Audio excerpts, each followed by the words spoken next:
I got it right here. Isn't that handy? 321 10 14 20. Whoops, no, that's not it either. Sorry. Where's that one up?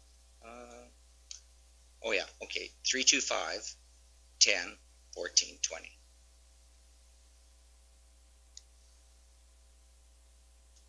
Correction to them was Bymore? A correction just to add for lots for sale in Hamlet, Bymore and the Hamlet and by tender with no reserve bids.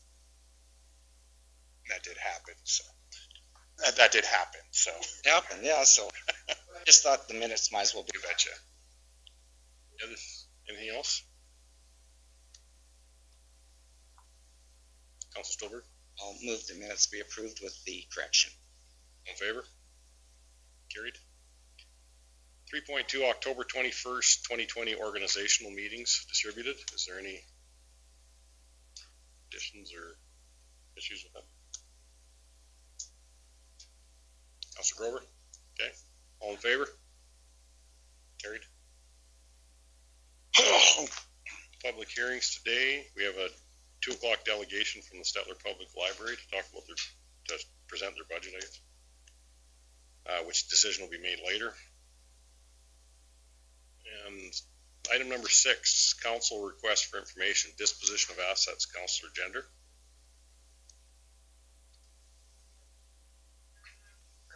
It's back on the agenda, so we've closed the memo, basically telling you what the bids were, and most of the stuff has been sold, except for the 2 items, the grader mower and the blue building in the admin office here. We have a recommendation to move the blue building out to the shop, put it on a higher pony wall, and maybe store equipment in it. And then we have a letter from the museum who's looking to either purchase or have a donation of perhaps the building and or some land. I talked to Mr. Erickson yesterday. This is really their last opportunity to be able to negotiate the ability to acquire some more land, as the town has them cut off on the other side, and of course we have cut off on this side. So I said that I thought today that you would just be discussing the contents of this memo, and that perhaps later on we could get them in and discuss if you would be interested in selling them some or donating some land. They need to expand. They've had some poor planning in the past, so the museum isn't set up quite as nicely as it could be. But to go in there and change all that will cost them thousands of dollars, so it would be easier for them just to expand a little. Can I get back to you? What did you say? Basically, I told them that I would, if there was direction that came out of the council meeting today, I would let them know what it was.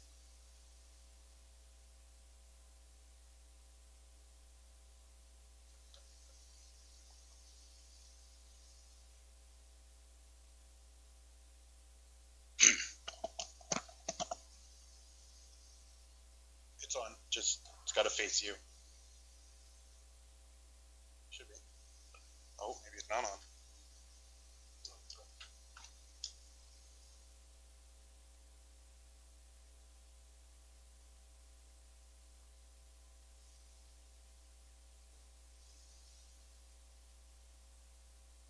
I'm just kind of wondering if we can ask Public Works in order to get, say, like a pricing on whether it's going to be taken down individually and or moved in one, whether we can get a pricing on that so we know at least where we're going to be taken going from there, whether it's going to be worthwhile moving it for our own use or possibly for the museum. If the museum was to take that building, though, they would have to move it too, would they not? Because it's right on the opposite end of the lots. Like it wouldn't fit. Councilor Nixon?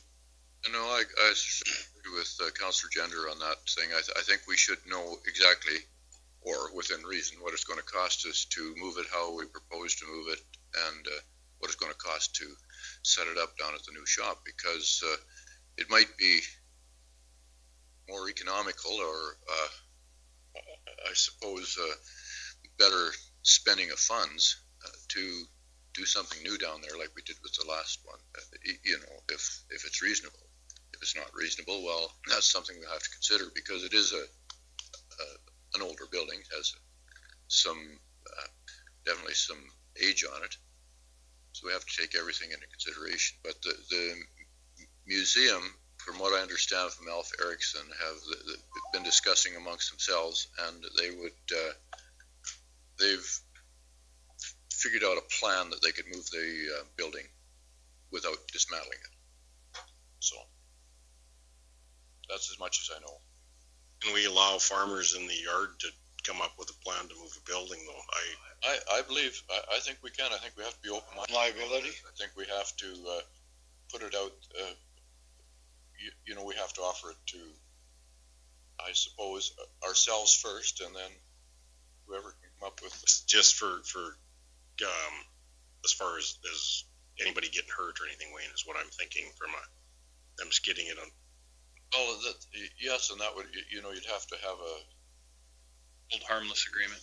whole agreement, because, and I think that's probably feasible, but evidently they've been talking amongst themselves, and I haven't been in the discussions at all, but they figured a way that they could probably, with some kind of movers, they could, and welders, they could move it across there, and I'm sure they could.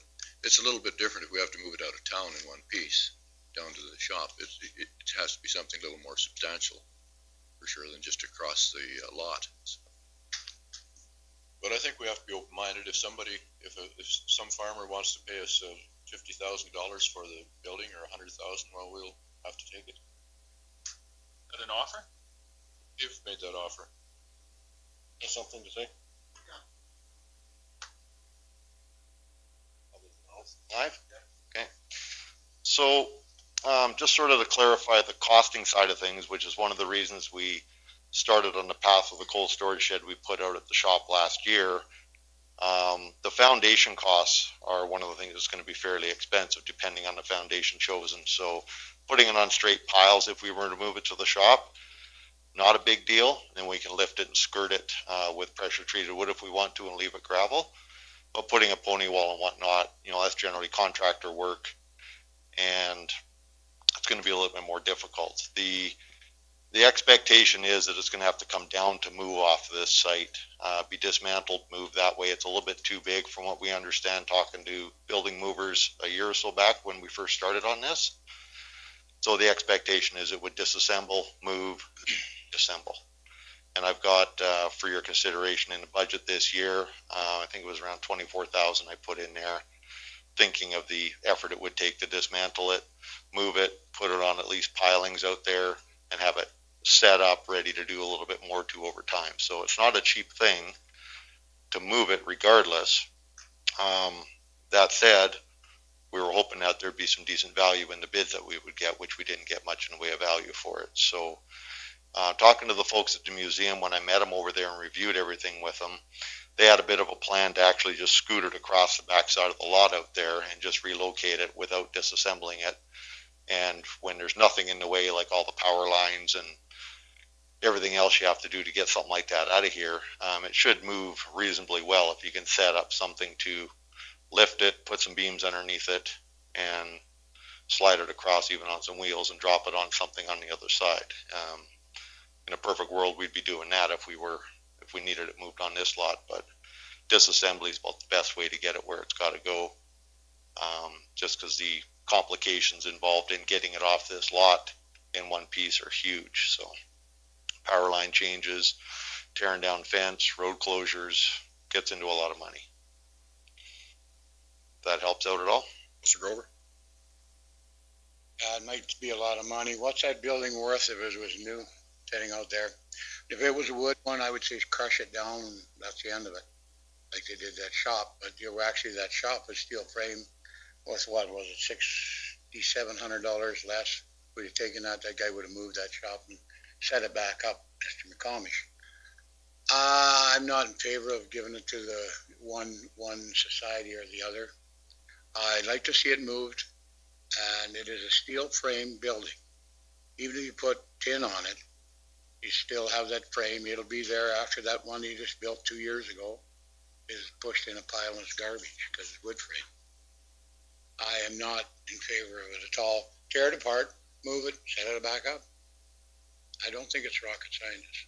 No, it's not. From our perspective, we don't really have the staff on any given week to deal with that, depending on where we're at. So we'd have to contract that out to get it disassembled, moved, and reassembled. So I think if you put it out to bid and you'd get 2 or 3 bids, and because you had explained to me before that you guys can't work more than 3 feet off the ground, right? well, we can. That's what you told me, right? I don't think I told you that. Quentin might have told you that, but I didn't. We can't tear it down because we can't work up that high. There was 3 or 4 people in town here that would rip that down and set it back up. And a new pony wall, what would that building be worth, Rick? Brand new, sitting there with that square footage for cold storage.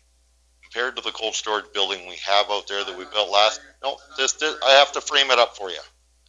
For what that building cost us and the size it is compared to this has got to be, a solid 125 to 150 of value on site out there compared to what we have if it's done correctly. I wouldn't compare a wood building to a steel building. Correct. Ever. Okay, thank you.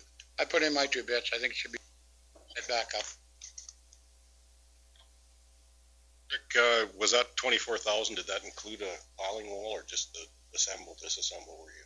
That was me thinking that we do it on pilings, basically get all the frame points. I think there's 8 or 10 of them over there on pilings. That's the cheapest way in my mind right now to get it structurally up. And then if we were to lift it, we can skirt in with pressure treated or concrete later with different methods as time allows. But, overall, we'd probably, to get it set up with electrical and everything else that we need long term, it's going to be a few more budget cycles to get things done with a bit more money spent on it. The initial thought was, let's find out what it's worth. Maybe somebody would take it off our hands for good dollars. Unfortunately, that didn't happen. All the bids were pretty low. So. Councilor Stolberg and then Councilor Nixon. I think by the low bids, it does illustrate that it's not worth a lot because of the age, even though it is tin. I mean, it doesn't last forever. It rusts and it wears. And to me, I don't know if it's feasible really to put that much money in tearing it down and rebuilding a building of that age. But I don't know, are we just deciding on that today or is this just for information? Entirely up to you. The goal was to get the information in front of you, and we now know what somebody will pay for it. Now the goal is to establish what the next plan will be and how we're going to execute it. It's kind of in the way if we're going to continue reclaiming the yard. So we wanted to start thinking about that sooner than later. Councilor Nixon and Nyberg. Yes, Mr. Chairman, through to CEO Cassidy. What do we pay them, Yvette? What do we pay, or what's our donation, or whatever you want to call it, to the museum? Is it 14,000? No, I'd say we're getting up close to 22 to 26,000 a year. We split it with the town. And the museum isn't destitute. They've got a bank balance and they're doing okay. I don't think we should be thinking about donating it. I think we should have definitely some value out of it, and I think they're prepared to offer some value for it. So I think that I think we should take that into consideration too. If we're thinking of letting the museum, have bid on it. Councilor Nyberg. Mr. Chairman, I think this is something that has to be dealt with either in our strategic planning and or our budget for sure. To have this kind of discussion inside a council meeting, I mean, we need to have some discussion, but I think it's time that we maybe move on to the next item. I'm sorry, but this is a receipt for information to put into our budget cycle and to put into our strategic plan. This isn't an immediate need on either, because I'm sure Rick's not going to move it in the next 2 weeks, and I'm sure the museum is not going to take it in the next 2 weeks.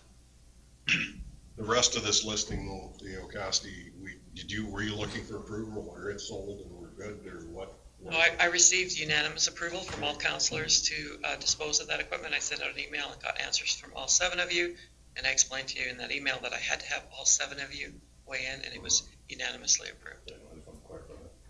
So if we can accept the information, we can take to a strategic planning meeting. Counselor Needs. All in favor?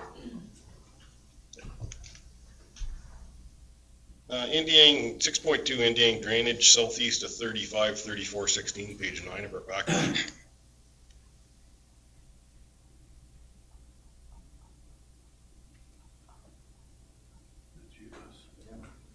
Yeah, go ahead, Les. Okay, yeah, Rick researched this quite well, and he talked with Mr. Buckwitz, and it's my feeling that this isn't going to go away. We think it's going to by not looking at it further or whatever. So I would like to move this into our strategic plan and budget talks as well. I think to get the master plan, I see it's $55,000, but you know, if we go into a legal battle over this, we'll pay that much in legal fees too. So, but that's all for future discussion. And my motion would be to move this discussion into strategic planning or budget, or both, I guess. Questions, concerns? Counselor Grover? The strategic plan would be to put a drainage thing around it. I wonder what about, I know this, Les knows very well. What do you put up a berm and force water to go around it? It's something for us to think about before we go to start. I think there's lots of options, maybe even other than this one, but. No, that's why I say, I think when we go to strat plan, we should keep all the options open. I agree. Thank you. Yes. Looking for some direction. So strategic planning is kind of a high-level look at everything and what direction you want to go, and you've got surveys in front of you that will guide, I think, the outcome of the strategic plan, and then we go into budget. So do you want us to put these items in either repairs or maintenance or capital during the budget cycle at that time? When you look at the budget and have the presentations from each department head, you will decide whether you're going to do it or you cut it. Is that how you want to approach it? I think so, yeah. Okay. Well, I think part of the deal is when I say that we have to put it into a strategic plan and budgeting, is that we build the strategic plan and we say this is the most important part of our items, and out of those then comes these individuals' items and issues that have. If it doesn't meet the strategic plan at any point, why are we even discussing it, right? If this building out here doesn't meet our strategic plan at any point, then we really don't have much will or authority to put it towards a budget item, right? But if it is part of our community engagement and we want to do this and we need more storage out at the county office or at the county shop, this is part of our strategic plan. It becomes a high item and it gets budgeted. That's what I'm trying to get at. I don't think each individual should be in our strategic plan, no. So one of the things that, one of the things that I'm a little concerned about is, budgeting and strategic plan has been delayed this year due to the assessment model review. We're getting some numbers together now, we're moving forward, but I need a commitment from council for the time to put into the budget so we can get through this. This is a pretty crucial budget for the county of Stellar, and I need all input. Right now, the 2 budget dates that we have, I don't have full council here. I don't feel comfortable going forward unless I have 7 councilors here, sleeves rolled up, and let's get at it. So that's what I'm looking for from you guys. You've got to give me dates that you can commit to be here. Councilor Gender. Just to Rick, so have you had a look at this to really say, okay, how can we deviate or how we can correct this problem?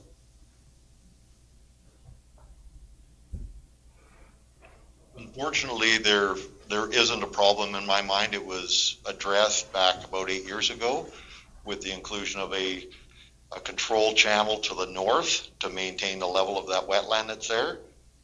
It's a naturally occurring wetland. From my perspective, I don't see an issue there. It's doing what it's supposed to do. We're controlling the level of it through a culvert and a channel that wasn't natural that we put in to maintain the water level below a garage that I don't even think's there anymore necessarily. It might have been tore down by now. So,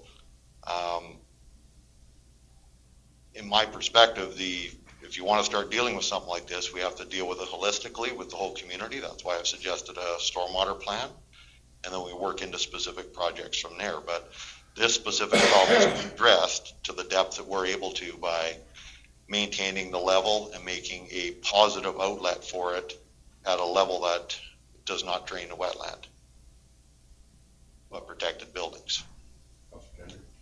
Any of the water that is coming off of the village or the hamlet, it has been diverted away from his buildings to the north, to the wetland.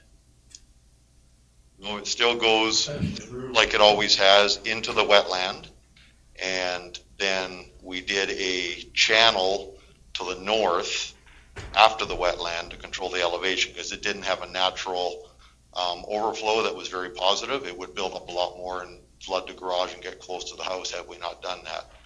And even that in those days was a little on the hinky side as far as what we're able to do, but the things that the Water Act allows us to do at those junctures is protect buildings. So that was the logic at the time. As long as we can maintain the water level below the building we were trying to protect, we were okay. But if we're going to be doing a whole bunch more diversion work there, Alberta Environment's going to want to see a plan. They're going to want to see engineered projects. They're going to want to see wetland compensations if we're going to be taking it out. I mean, unfortunately, this gentleman's bought a piece of property that's, what was the number, 70 or so % wetland? Always has been since before Indiang was there. Right? It's been like that forever. The problem tends to be the wetland. It's not the water that's coming from the hamlet then. Oh, yeah. That's correct. We're controlling the level in the wetland with that ditch at about sort of a level that was a foot or two, if I recall, below the elevation of the garage. That was an issue back 8 or so years ago.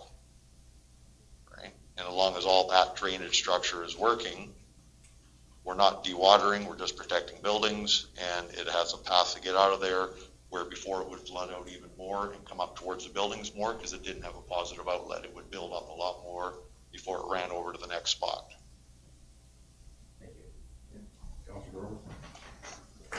The garage is still there. It was there last spring. It had water in it last spring. And it's water coming off of the village and then running through there. I don't know. That Buckwitz has owned that for more than 7 years. They've owned it for how long? Last Probably 45 years. 45, 50 years. And his dad owned it. Dad owned it before, it's not a new thing. But I don't know, it should come to some way whether you put up a little berm there and the water has to run around the other way. Whatever. I think we should look at it, I realize it's a small hamlet, but their garage is just as important as the one in Bath or wherever else. Thank you. Unfortunately, this requires a stormwater plan, a project that's engineered to divert water. You got to pay compensation if need be. I mean, you can't just go in there and berm something up and move water around.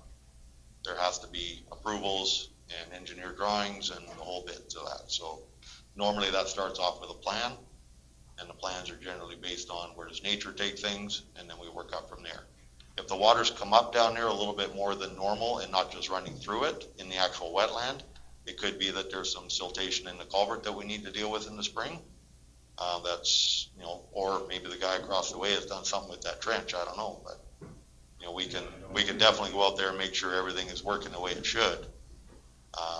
But the elevation was set at a elevation to protect that garage. Councilor Gender, then Councilor Stolberg.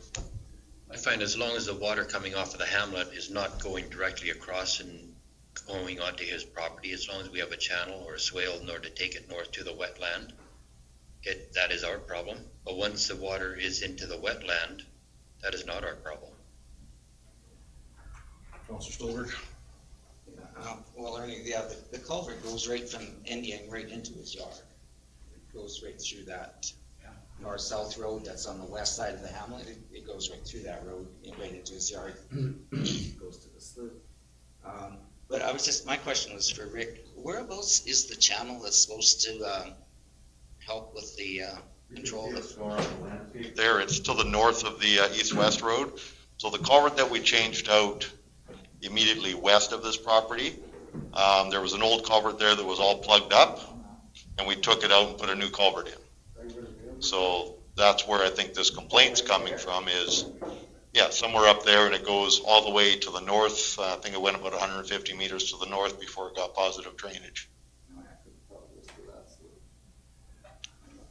That was in 2012. It's just like Rick said, that slough was there before there was an Indiang, and when the very first time there was an Indiang, the fellow that built the blacksmith shop, that's where his house sat. There's always been a house there, and to my knowledge, it never flooded until recently. And then of course Robert's dad lived there for 45 or 50 years, and it never flooded either until recently. So they're under the impression there's a few things have changed. So I think that's why they're asking us to look at it. And the only thing that's changed recently is we took a culvert out that was plugged and replaced it when we did the work on the ditch from that other lot, and just reset the drainage back to what it was supposed to be. Our responsibility is generally to let water flow across our roads on the natural path. If you took the road out of that place, all the water would still be going into that wetland. And that's sort of the test on what it is we're trying to do. We did look at all, our history on photos and whatnot, and, that wetland, far back as they've had air photos, really hasn't changed. It's been there full of water for a long time. And the level of water we're talking about appears to be small amounts of elevation difference depending on a wet year or a dry year, but they'll still likely be within the delineated limits of the wetland, as is most of his property within the wetland. And wetlands are essentially crown or can be claimed by the crown. But if we were to do a delineation study on that, you'd probably find the limits of that thing up pretty close to his house. I was gonna have Andrew maybe take the cursor to show us where's the flow of the water going across his yard? Because he's saying it's going across his yard. Where the cursor is now that we changed out because it was plugged. So it goes north of the house in the general area of the garage down into the wetland. And then the wetland elevation is controlled to the north across the road that's east-west. So I assume that larger structure down there is the house. So where's the garage? We'll go up with your cursor. Yeah, right there. Up, down. That's the garage? Right there, where the cursor is right now. Yeah, so our pipe should be north of there, north of the intersection, and draining directly into the wetland like it always has. The culvert that we took out, we did have some water over the road there a little bit before, but it was all plugged up, so we just changed it out, put a new culvert in.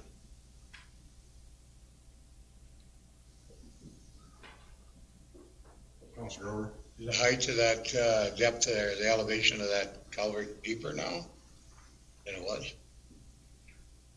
The culvert may be a little bit deeper and it would silt in over time because the culvert's probably bigger than the last one to make sure it doesn't block off again. Probably deeper, it takes more water out of the hamlet. I wouldn't say it takes any more water out of the hamlet. It's taking the same water out of the hamlet. If you put it lower, it would take a level. Because it's below the actual level of where the water is. If you look at a lot of our pipes, they're that much to that much below the actual grade of the stream or the ditch. And that allows you to get the flow of water through it better in the cross section of the pipe. If you lower the culvert, you'd also have to lower the ditch in order to be able to move any water. So if you do lower the culvert, you haven't accomplished anything if you haven't lowered the ditch on it. So on the west side of that north-south road, the very further west, is there a swale in there? Or is there the culvert crossing the road, the north-south road? Is there only the one culvert? In that block, yes. So all the water is, so like from the very southerly tip of the village, the water is flowing to the north.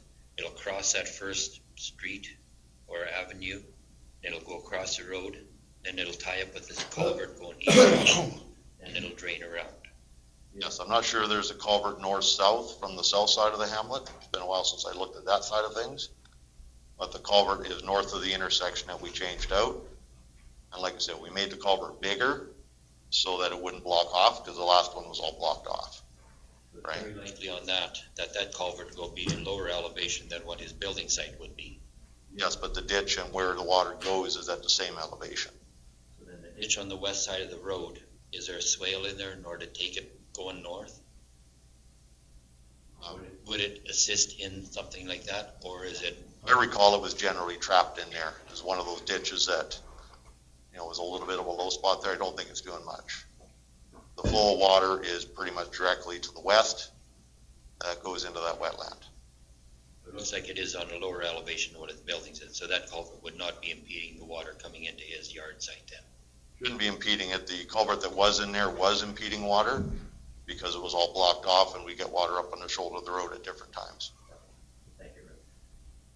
Question to CEO Cassidy, like this, one of the reasons it's brought to us is the cost of this, and we are going into a real tight budget here. Is there any opportunity, like now, I know we have our transition grants for the villages to hamlets. Is there any opportunity conversation for these old, when did this become a hamlet? Because every hamlet we look at has it never was a village? Yeah.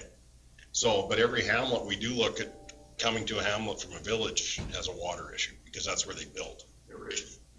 Yeah, well, bless. I was just wondering if the map's still up here, just gonna say, like on here, like a few years ago, the county filled in these lots here because they were Main Street lots, and I think they all had basements or cellars, and then they all, over time, stopped. And it was holding a lot of water in there, and of course they couldn't cut the grass, and it was quite miserable, so the county filled it.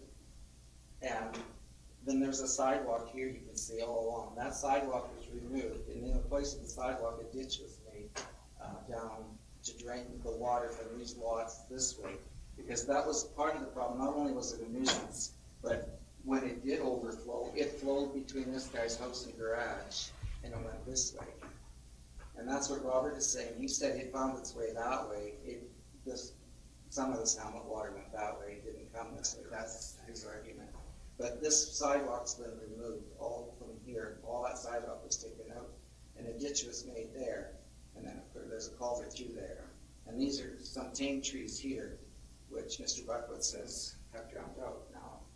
So that's his concern, I guess. But what I was wondering to know from Rick is, like, when it gets into this ditch, can that ditch be cleaned out this way, wherever that swell goes across to maybe go directly through the ditch that way? Or does it have to come into the wetland first to go into that? It's entirely possible the grades would work that way if we had enough right of way to do a ditch in, and if we had a project engineered and had Alberta Environment sign off on the diversion of water instead of having it feed the wetland like it's supposed to. There's a lot more to it. There's a lot more to it than just moving water around. You have to have an established plan, and you can't just divert water without getting approvals and permits and whatnot. I was just trying to look for the cheapest option. I thought if we could get it away from his property. With this 55,000 though, and that's just for the study, is it not, Rick? That's correct. That would get us a master plan, and then projects would spawn out of the recommendation of that master plan. It could very well be that, and I think I put that in the memo, that one of the recommendations would likely be to purchase that area similar to what we did in Erskine with that pond in the middle of Erskine, to make sure that we can control water appropriately for the hamlet, right? What was that project in Botha though? Like, not just the study, but the whole project? That's a drainage study, and just put in. How much was that project worth? Because it was worth $20,000. close to 800,000. Yeah. Which wouldn't be granted. No, well, we were lucky enough to be able to get some of the transition money towards that, and then I hooked up the rest of their federal tax gas money. But that's the problem when you go in and you don't have a plan. They kept the water from draining or sitting so people could mow their lawns, but when they went in and filled it up at a one piece meal type of thing, they didn't think about the farm on the far side and if it was going to get drowned out or not. We're talking about very minor amounts of water that are coming off those lots that we filled in. And that whole side of Endiang is a very minor amount of water coming down there. Right, and we also have to be considerate of the wetland and the farmer who owns that land, because if the wetland takes a large amount of water, then of course, whatever he does with that land, I'm assuming pasture, maybe he's paying it. If it gets, we have a year like this year where we had a lot of water, the wetland fills up, then it takes back what he can hay. And we get complaints about that. Environmental perspective, if you took all the development out and went back to natural land, where's all that water on that side of the place going? It's going into that wetland like it always has. What we do with the roads is we allow crossing points with culverts to allow water to go where it's got to go. If there's a thought that you might want to just move that culvert to the north a little bit, you are going uphill, so you might be trapping some water somewhere else. However, it's in the spot where it collects that ditch. The ditch along where the sidewalk was, we cleaned out an existing ditch and made it more positive down to the pipe because it filled in over the years. So really everything we did was reestablishing, a drainage path that essentially is where the water has to go. I mean, if it used to run a bit northwest across there and come in at a different spot, I suppose there's an opportunity to move that culvert to the north at some point. But then we're also potentially dealing, I don't know who's got those lots over there, but maybe they're county lots, but it all comes down to, do you have the room, or are we going to create a big ugly trench when the water is still going into the wetland? If his issue is the water is crossing his property onto the way to the wetland, that's nature. If the worry is that the wetland is holding water, unfortunately that's nature as well. It's made to hold water, and that's going to be the test in the future, is what we do with it has to get approvals and be dealt with correctly. And if he's looking to take the wetland out of there, that's massive amounts of money to do that. I think Rick had suggested too, in the spring, we could look to see if that outlet is been, partially plugged or something. Maybe it's not functioning properly. So that's probably the easiest first step, is to make sure that what was put in place to help this situation is still working the way it was designed. When we did all our checks in the spring, when we're having all our runoff, at that time there was no water up at the garage elevation at that point. So, the spring runoff, after all that, everything seemed to be fine. Councilor Nixon? I was just going to make a motion, Mr. Chairman, that we instruct Public Works to have a look at this in the spring during runoff, and see if we can tweak it somehow to the benefit of the person, the resident there, and do something with our own forces if necessary.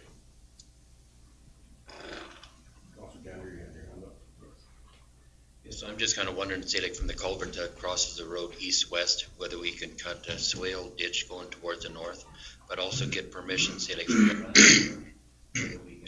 continue that ditch under the shortest possible route over to the wetland. I think you'll find the wetland is pretty close to the end of the culvert up there, the actual limits of the wetland, right? It's not a big run across there.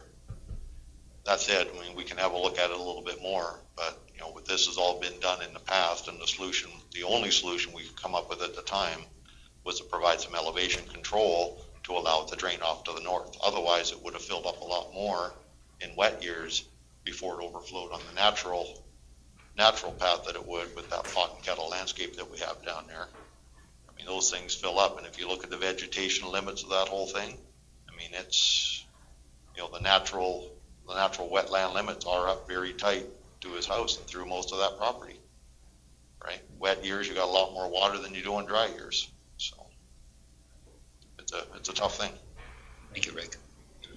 Cassidy, we have a motion on the table to look at this in the spring. Are you okay with that, to take a look next spring to see if there is any other option? We can do that, but it will delay if council's looking for a permanent fix. And the permanent fix is, especially with Alberta Environment, is you're going to have to do a study. Councilor Nixon? Mr. Chairman, I made my motion considering the budget we're going to be up against, this budget, and that's just something we can do. Maybe like Rick says, the culvert has silted in a little bit, or the ditches have silted in a little bit. If they look at it during runoff, or if it could be, they've got a lot more knowledge about the way water runs and instruments to check it out, the elevations than we do sitting here in council. So That was how I based my, No, I understand that. I just want to make sure we've got the forces that can do that too, though, based on what she has. We did have a motion on the table from Councillor Stolberg that it go to strategic planning and or budget discussions. So we have two motions going. We have two motions on the floor now. So do you want to continue to take it to strategic planning, or have we discussed it enough here to, if it's moved, to look at it in the spring and then carry on with what we need to do, or? Well, I guess in the broader overview, every hamlet in the county could have some kind of a strategic plan, I guess, down the road for water management, but, and for budget, that's what I was thinking. For budget, I was gonna look for if there was an easier, more economical way to alleviate the problem, which I guess Mr. Nixon's motion is that, to get the drain that's there working. So I think that maybe is a good first step, is to make sure that before we go too far into it, to make sure that the drain system that's in place is actually working the way it was meant to be. So are we bringing it forward to budget and looking at a maintenance type issue in the spring, or? That's the only thing, if that should fail, if they realize that the maintenance thing does need further work, then of course we have no money in the budget, do we? But in our budget cycle this year, our budget's almost finished, we may not have any money for this year too. Okay, I'd be comfortable to withdraw my motion and then go with Mr. Nixon's motion to try to check the outlet on it in the spring. Councilor Jenner? If we only dig a ditch into his, We have to look next year. I'm just kind of wondering, do we have to get environment involved, or is it only when we drain the existing wetland?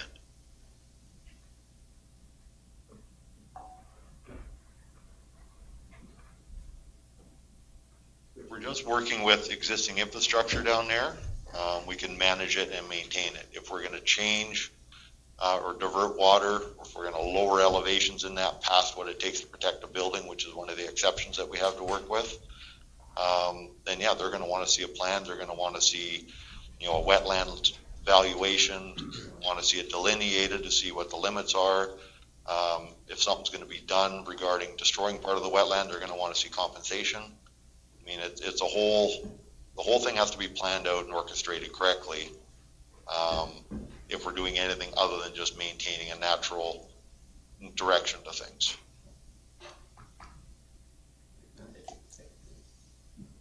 Okay, we have a motion on the table from Mr. Nixon. All in favor? Carried.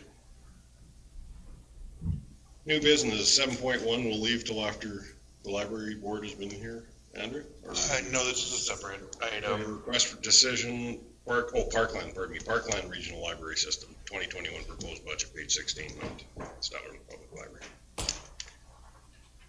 So, Mr. Chairman, this is basically for the provincial body that we belong to. I think they're in zones.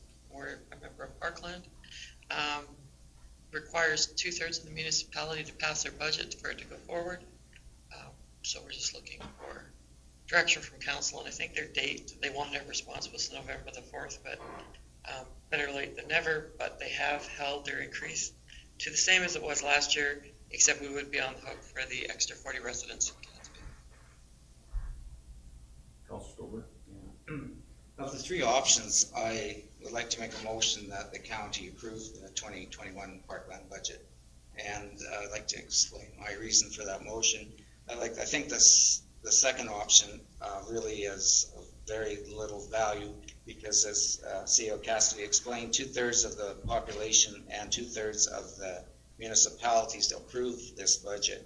So no matter what Statler does, if the majorities approve the budget, then we're under the same rules or whatever. It's not up for negotiation. So, we would be paying the $855, which was the same as last year.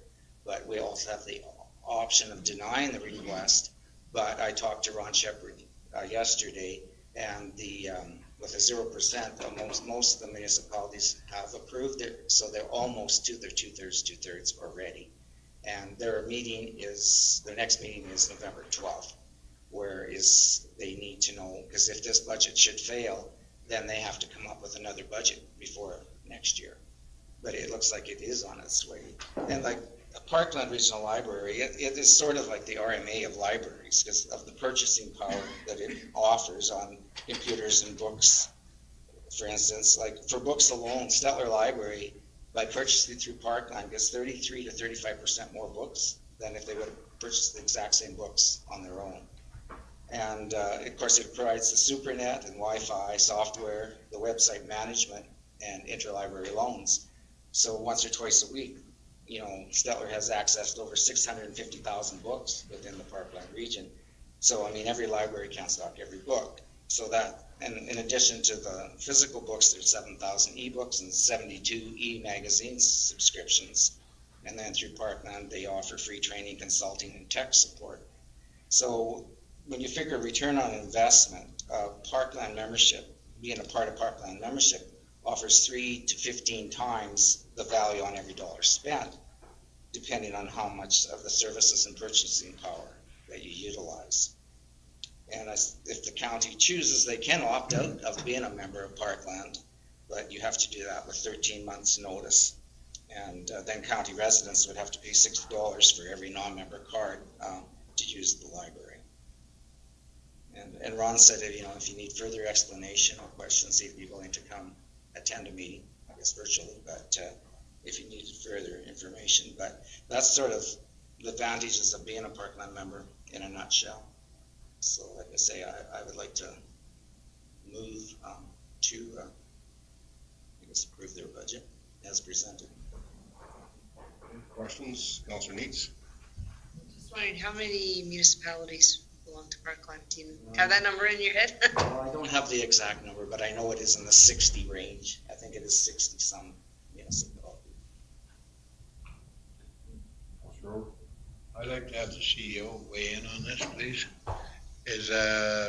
Because with some of our budgeting, even if you leave it the same, it's like they got a percentage of a raise because we're going to have to cut this budget down somewhere, and I'm not against Parkland, just to speak to that. I'm not against this Parkland thing.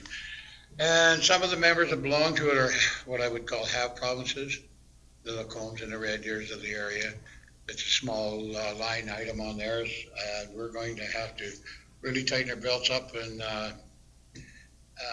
when it comes to time to do the budget. So I'd just like to hear from CEO Cassidy. Well, I think that it's kind of redundant because we're, 16 months if we want to pull out. I am happy that they did not increase it. I mean, we've been expecting the increase for the population, as we did with BAFA. I would say, I always like to see numbers decided when you're actually budgeting, but that's not the way the world works half the time. So a 0% increase is the best that we could hope for. I think as we get into our budget deliberations, if memberships in libraries is something that the county has to look at cutting back or turning away from, then that's got to be a decision by council, and then at that time we would give our notice to end our relationship with Parkland Regional Library. Any other questions? We have a motion on the table. All in favor? Carried. 7.2, request for decision to re-award Bymore water main replacement, page 36 of our package. Chairman, I'll let Andrew speak to this. Randy's not here, right?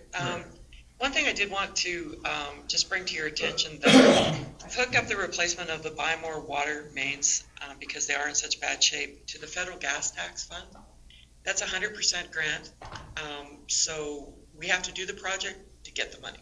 So if you approve this, it would be funded from the federal gas tax. Basically, always hoping that winter will be mild and we could get at it, but I don't think we'll be able to this spring. We are hoping that we did get an exceptionally good price that we would be able to lock them in and begin work in the spring as soon as possible. Yeah, so just to elaborate on that, so we did go out for tender sort of earlier when the weather still looked good, but just the timing didn't work out for us. But at least the low bid at least has committed to maintaining their price through the spring. So if we award now, we would simply be locking in. Council Stover? Like as CEO Cassidy mentioned, the water lines in Weimar are getting old and not such good shape. And I know when they have the water main break by the hotel, it took a while to get to it, and that thing leaked for quite some time there. So it's better to be proactive if we can. And I think with the first bid there being almost half the other bids, I think that's a great opportunity if we can lock that one in. So I'd like to make a motion to accept administration's recommendation to go with the water main replacement with Action Plumbing for $49,250 plus GST to be locked in for next year. Council Gender, you had your hand up? Have they said how long that they would take in order to put this line in? Well, last time we thought it would be a week, but when we got into the road, got into the ditch, you name it, we found it. Telus lines, gas lines, everywhere where they weren't supposed to be. So if we run into that again, it could take 3 weeks to a month. I'm just kind of looking at, okay, if you never know what the fall or winter is going to be doing. It's like, how long would it take us in order to... Yeah, turn around for a minute, please. Like right now with the snow, it's not going to be freezing as hard either. So if there's a window for them, if we can get the contract made up with them, that they could start anytime. Because if they had a window of say 2 weeks, they may be able to get it done this fall. That would be great, and the money is sitting in our account, so that, like, it's 100% covered by the federal gas tax. I agree, I thought the price was very good, but with the first line, we did run into some difficulty, just so that you're aware, and I'd hate to be in the middle of winter, open up a street and have it remain that way all winter. It'd be, I know some people down there that would be pretty upset. Andrew's got his hand. I just wanted to sort of echo that in that I just don't trust nature enough to roll the dice. If we had what looked like enough time, I feel like we're at the point where I'd be wrong. I would not want to open up a contract either now, but sooner that we can have it signed up, if there's a window, let's go for that. Or an early spring even, right? If we get it done now and we've got an early spring, we're not waiting on getting into the council agenda to get going on it. Okay. We'll do a motion on the table. Any other comments? All in favor? Carried. Okay, 7.5, request for decision. Buffalo Sands Resident Association request for funding for pathway signage and installation, page 37 of our package. Thank you, Mr. Chairman. I'm going to let Andrew talk to this. So we received the request that's attached from Buffalo Sands. They've got a decent pathway system up there, and they were looking for assistance in developing, purchasing, and installing signs. We priced out some of what that would look like under the financial section of that RFD based on our fee bylaw and some direct pricing, for example, for the community sign from local contractors. So we've outlined sort of 3 different or 4 different options that we fund the whole thing and we do it. That we provide just the staff resources, but that the Residents Association would need to provide or provide finances for the signs and the posts, the cash out of pocket for us. Even that option, remember that we don't have an abundance of staff time right now. So for the installation, it might be a pack away at it through the year kind of thing. And then lastly, or second to last, enter into an agreement, have them recoup our staff time based on the fee bylaw. And then lastly, just say no. We can always authorize them to install the signs, but we could say you've got to get them designed, installed, first called, et cetera, all on your own. Just a question, because they said in their letter that County Stettler usually does provide signs. What bylaw or policy did that come under? So that would be our it was through our rural addressing signs. Previously, we had community signs at each of the lake subdivisions. But I believe when we readdressed those subdivisions, council made the decision at that time not to replace those signs due to the cost. So those signs were removed as they were out of date based on the new addressing scheme that council installed. So they would, the large sign they're looking for would be a return of that concept. But we currently don't have a requirement or to have those signs in front of subdivisions. To that, we carried that amount in our budget, our sign budget, in Public Works for probably 2 years, and then it was cut as a budget constraint. So it's been cut out of our budget for 2 years. Councilor Grover? Do we use our money that we got for our land sales at the lake to do this? Why couldn't we? We might be able to. I think that's something that we'd have to take to the policy committee to get clear direction on where that money's going, and then we'd have to come back with a recommendation to council. I think it'd be a great idea. We have a sign. We have a sign specialist on council or on county staff, and as the snow that just arrived, there's going to be some of them that don't have their job that they were doing, so they could go along and help him. We could put the signs up ourselves. We could fund it out of that money from our land, and I think it'd be a great idea. Thank you. And just that fund is restricted as part of the public trust for MR, so it does have some NGA restrictions, but a generous interpretation of them could consider the pathways to be recreation. So it's a little dubious, but it would be there. The recreation, and we're just signing the recreation. No big thing. Maybe the front entrance sign wouldn't fall under that, though. But I would think. Councilor But would we want some uptake from the local communities? Because this is, Buffalo Sands is just one. There's a scat of them along the lake. If we open that can of worms, then we'll be signing everything everywhere, maybe. Like, we'll be signing new fences. So I just was there. Doesn't say no. Took it all out of one of our funds or whatever. Not true, you only. Councilor Needs had her hand up, and then Councilor. Well, I was just wondering what the expectation is if we've done this before, do they expect us to do this again, like, around the whole entire, well, I guess I'd say the county of Stettler? What is the expectation? Have we done this before, and are they expecting this again? Or have we taken it out throughout the years and we need to communicate that back, at least sit down and communicate it back? I think that we used to do lots of things before. Last 2 years, I mean, you know the type of revenue that we've lost out of our budget. This is just one of these perk things that I'm not sure that the county can afford. Community associations, if we work with them to make sure that the signs are installed properly and in the right location, I think that's a great community association project, but that's just me. Just to elaborate the scope of this project, certainly the 12 signs indicating the pathways along their pathways, that we've never done before. That would be new. It's just that $50 large sign that would be reflective of what we have done in the past at the lake. But even then, those weren't reflected at other subdivisions throughout the county. It was a lake-specific thing.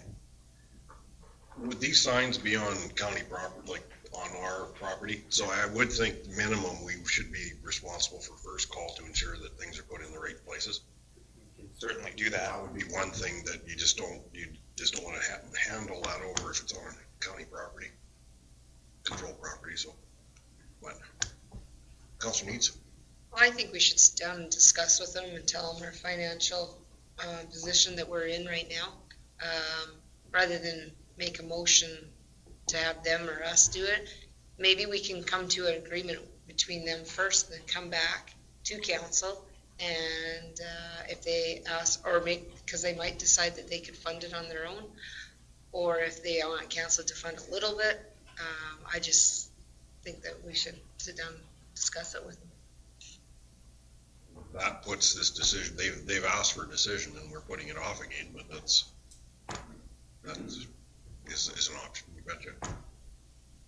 The signs wouldn't go up till spring or something anyway, so we have a little bit of time, I think.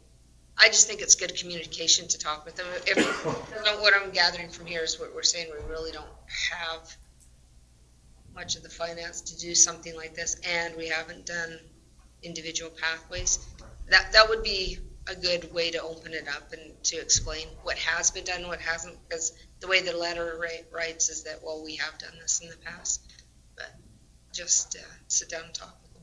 I think there's a lot of assumptions, you know, that aren't true, or maybe promises that have been made, you know, from previous administrations. I don't know. But I know the cold hard facts are right now is that we have a financial crunch, and this is a nicety, not a necessity. We should probably put a timeline on it, like we're really constrained right now with COVID. When would we meet with them and how we would meet with them? Virtual meetings, you certainly could, which they're gonna have to get, I think, get used to go forward anyhow.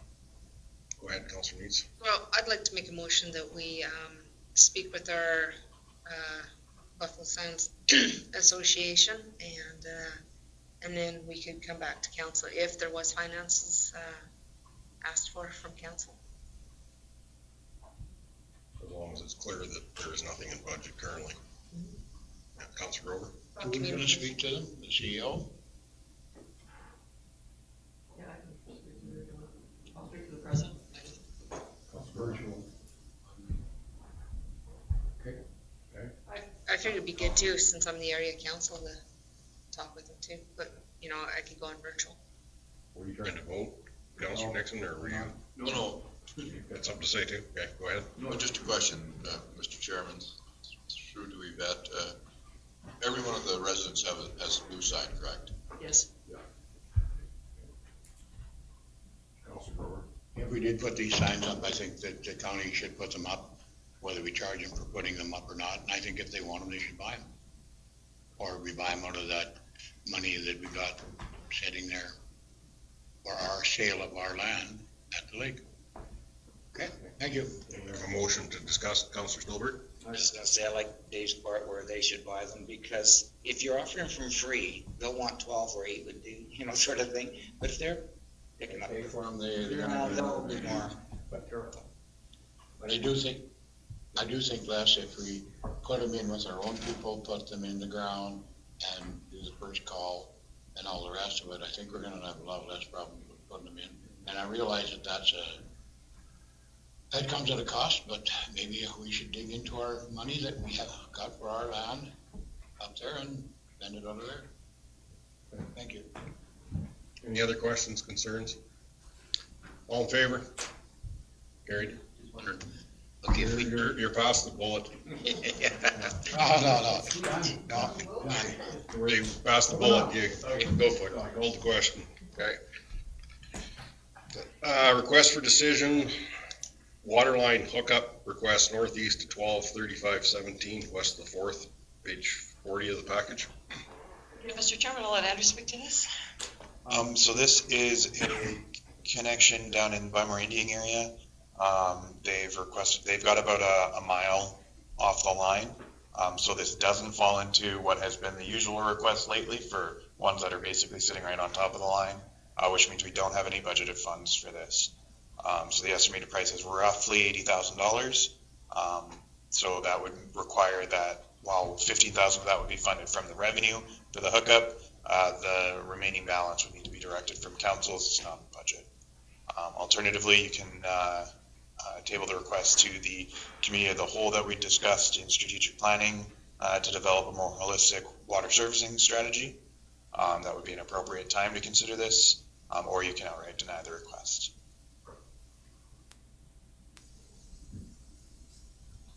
Go ahead, Councilor Stolberg. I know these people, I think they've requested this before. They've been hoping to get water for quite some time. But I think we should strike a committee to look at the requests. And but that being said, I think like for Dave's area and my area, the committee there has to be maybe a lenience or a broadness of rules for, like, in our two areas. They're big areas with less people. Like, there's no way that they're gonna ever get water down there if if they have to follow the same rules as right around Stettler sort of thing, because, I mean, that's the biggest argument about over rural and urban from the provinces. We can't compete with urban numbers, so that's sort of the same down there. But I do think it'd be a good idea to strike a committee and consider these, I mean, get a bit of a plan. So that's number 2. I think that would be a great idea too, and I don't know who this is, and I'm not supposed to on it here. But at the end of the day, 80 grand to put water in is probably worth that to them. But in the budget that we're in, things are getting tight. I don't think we can do it, but yeah, I agree with you. If you want to get a committee look into it, but Just to add clarity though, we've had a share purchased that's sat on the books for quite a few years right now because it was 2 miles. So, it is, you know, and that's in my area too, so it is, you do. But I just don't know. It's gonna be part of that whole overall look to see if other people would tie in also, so that's part of the plan person. If you get enough people tying in, but that you run into, you run into the same thing as we do, lack of population. I'd like to put it into every house, but it's not feasible. We have a motion on the table for number 2. Any other questions? All in favor? Mr. Chairman, would you read the motion back, please? The council delegate the request to the committee of the whole to consider the other water projects. Yeah. I have number 2 there. All in favor, everybody's in favor then, so carried. Okay, request for decision, water line hookup 313919. Page 3 of the package of additions. I'll refer this to Andrew again. So this is our normal type of request that we've had more and more of lately, where they are sitting on top of the line, and we can service them for under $10,000. So this is Pheasant Back Golf and Country Club, which happens to be sitting right on the line since we extended it out to Pheasant Back Estates. So the connection fee required under the bylaw would cover the entire construction cost. So we bring this to council if you'd like to approve. Councilor Brewer? When you're at Pheasant View Estates, did you go and knock on the doors of the rest of them that if any of them wanted, well, we're putting this out? Well, we're up there while we're doing it. Yes, while we were there, we did reach out to the country club, and they weren't interested at the time, but it sounds like their situation has changed. Because then if we come back in the next time and then we put one in that's the next house over, doesn't make sense. We did pick up some hookups up there. We originally put the line into that cul-de-sac, I can't remember the name of it. Yeah. And so we did actually pick a few hookups up. This was one that we did approach back then, but their circumstances have changed and they need water. Councilor Nixon? I make a motion, Mr. Chairman, that we proceed with this to offer water to this particular person. Northwest 31, 39, 19, west of 4th. Thank you. I have a question. Do they realize what kind of volume we're talking? Yes, they have had that conversation. Tank and everything in place? Yeah. Okay, Sharon? Also just, No, you need the mic.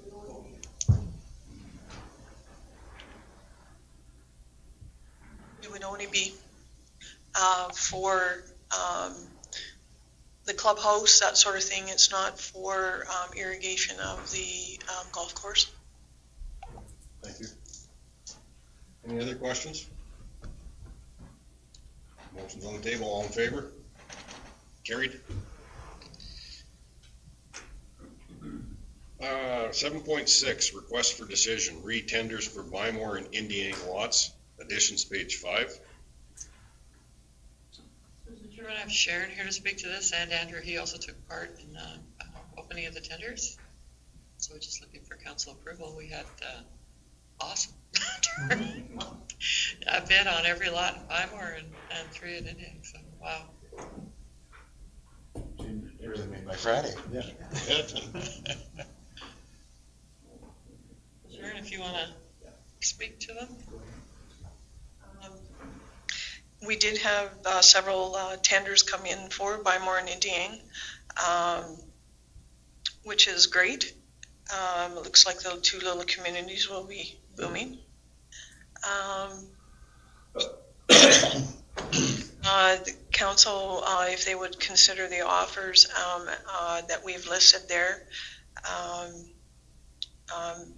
Plan 4684, Block 1, Lot 12, for the amount of $1,000 plus GST to Garrett McCrindle. Also, Lot 13 for $1,000 GST plus GST. For Block 2, Lot 1 and 2, their tender was for $600 plus GST to Shailene Grover. Plan Block 4, Lot 20 in the hamlet Bymore for $2,750 plus GST to Lloyd and Gerald Walker. Block 4, Lot 21 for the amount of $517 plus GST to Carol Lynn LeBron. In Indiang, Block 1, Lots 10 and 11 for the amount of $800 plus GST to Janelle Hassett. And also Block 2, Lots 4, 5, and 6 for the amount of $400 plus GST. And in further conditions, that the purchaser shall be responsible for the costs of the land titles transfers. Also, the purchaser shall agree that the property is sold on an as-is whereas basis, and the county makes no representation and gives no warranty whatsoever as to the adequacy of service, soil condition, land use, districting, development conditions, absence or presence of environmental contamination, or developability of the subject land for any intended use by the purchaser. And then afterwards, we will notify the approved applicants of the results.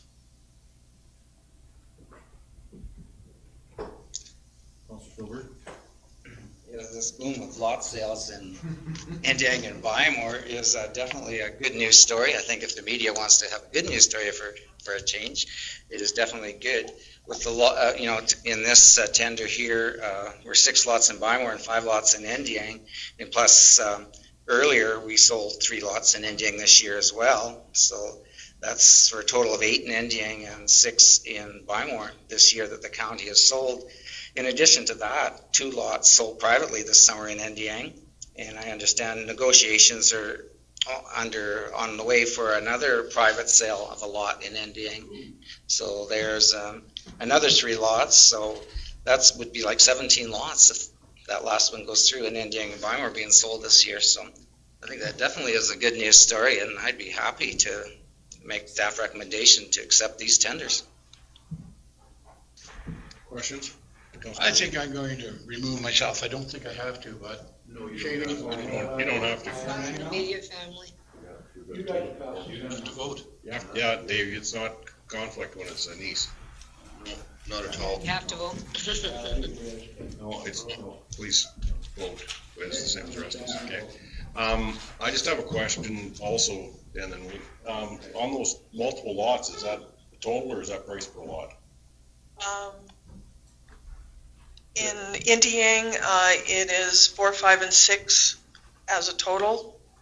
In lot Indiang 10 and 11, it's 800 as a total for the 2 lots. And in Bymore, it's for lots 1 and 2, block 2. Is it a total? It's a total for those lots. They're joined on the title.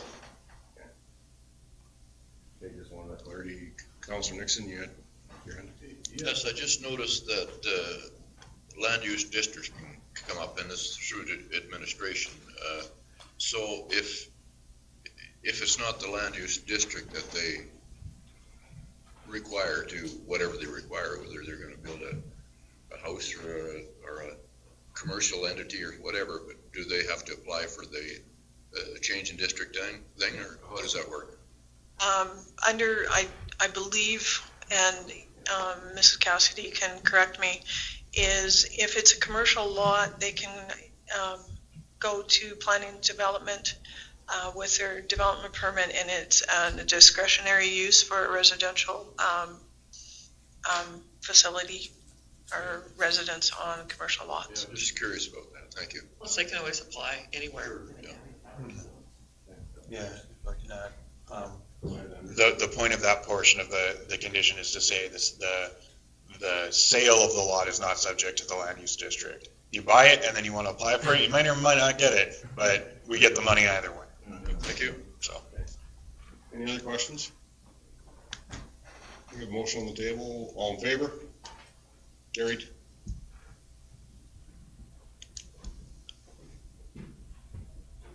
Okay, 8, unfinished business, request for decision CAO review. I've talked to Andrew and Yvette on this. We did go through a review. I still have to finish the summary to give to Yvette, but I give her the Coles Notes version verbally. So she's aware. So this is just for MG, to meet MGA requirements, is to say that we as council sat down and did go through that review. It's just the completion of the process. So that's where we are on that. And Councillor Nixon? I'd like to make a motion that we've done the CAO, completed the CAO review. Okay. Any questions, concerns? All in favor? Carried. What did she pass, by the way? Passed, yeah. Okay. She's still sitting here, so that's a good sign, isn't it? Accepted it, too. 8.2 memo, Central East Transfer Out Development Project. It's in additions, page 8. Chairman, this is just to keep council in the loop. We just received some additional information on these power lines. Thought they might give interest to council.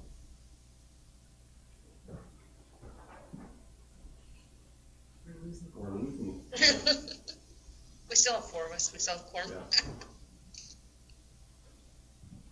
And it's mostly just that anyone that would like to bring a proposal or oppose or have some say, input, now that it's gone to the Alberta Utilities Commission, that submissions are due on November the 12th.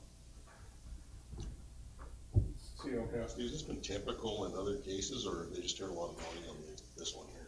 No, I think it's pretty typical. It takes them like 2 years to approve a power line. And they still have 3 different routes that they could pick. And we have put in ours, which is ADCO's preference, from what I understand, and that was the pink one, and it was the northern one. And it was also to have towers that were capable for 2. For 2, right. For 2 systems. Yeah. Okay. Go ahead. We sent those in. Now, do we have to register to resend those in? If you want, I think if you want your opinion to be noted, yes. Because I don't even know if they know that the recommendation came from the county. I just know that ADCO puts in their recommendation. The submissions are due by the day after tomorrow. So if we register, then we can just resend those in again? Is that what could happen? I believe that would be the process. I think if we're going to do that, yes, we need a motion. So I'll make the motion that we register at AUC and send in our concerns. As per what we did with APCO? Yep. Okay. Any questions, concerns? All in favor? Opposed? Got 2 opposed, Councillor Stolberg and Councillor Nixon.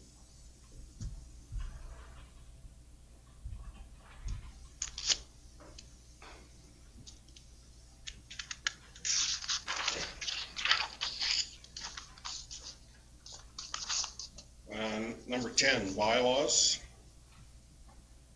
Bylaw 1423-20. Gadsby repealing bylaw for first reading and set public hearing date. Done a pile of work on this, so I'm gonna talk to you. So I had the privilege of going through 400 bylaws from Gadsby. Fortunately, the majority of which are what I call transactional bylaws, where they're spent, something like setting a tax rate in a specific year and no longer has any impact on today, or something that expired, like an assessor's appointment, for example. So that's 300 of them hit that category. 60 of them were already dealt with and superseded or repealed. 6 of them we're going to set aside for the land use bylaw plan. That'll be a more comprehensive study, and that'll come back to you guys in a bit more detail. 2 of them I'm going to set aside until next month when we bring back the water and wastewater bylaw for the county, and we'll incorporate them into that at the same time. 1 bylaw will stay in effect indefinitely for now. That would be the franchise bylaw. So they've still got an ATCO franchise fee. We're still working with ATCO back and forth through COVID, and right now they had actually just entered into their 10-year renewal in 2017. So that agreement doesn't expire yet, and so we'll see if it's council's desire to move the franchise fee in Gatsby down to 0% like we did in Botha. We'll see if that's an option for them. I don't see it being a problem for ATCO if we do it the same way as we did Botha, because it would keep them having all the advantages of a franchise agreement in place, and they're just not passing the money on to us. It's just an extra tax. And then the remaining 27 bylaws are before you for repeal today. Councilor Nixon? I'll make a motion, Mr. Chairman, that we repeal the listed bylaws. And actually, I didn't read the whole bylaws through. I was more interested in all the signatures that I recognized. I'm sure Reeve recognized a few of those too, but I found it very interesting, that part of it. Questions, concerns? We need to set it. Yeah, first reading into public hearing. First reading, yes. Yeah, and we'll have a public hearing just in case any of these were brought in by public hearing, and we'll do that in December. And set the public hearing for next month. Do warn you, the December meeting is looking ugly already. Okay, well, let's do But it. it's there. January. No. We've got it all. It's part of what's ugly, but we've got it on the agenda for December. Well, looking at that, through administration, Mr. Chairman, maybe we should set it for January, if it's going to be busy. I would like to change my. That's fair. I would like To January, okay?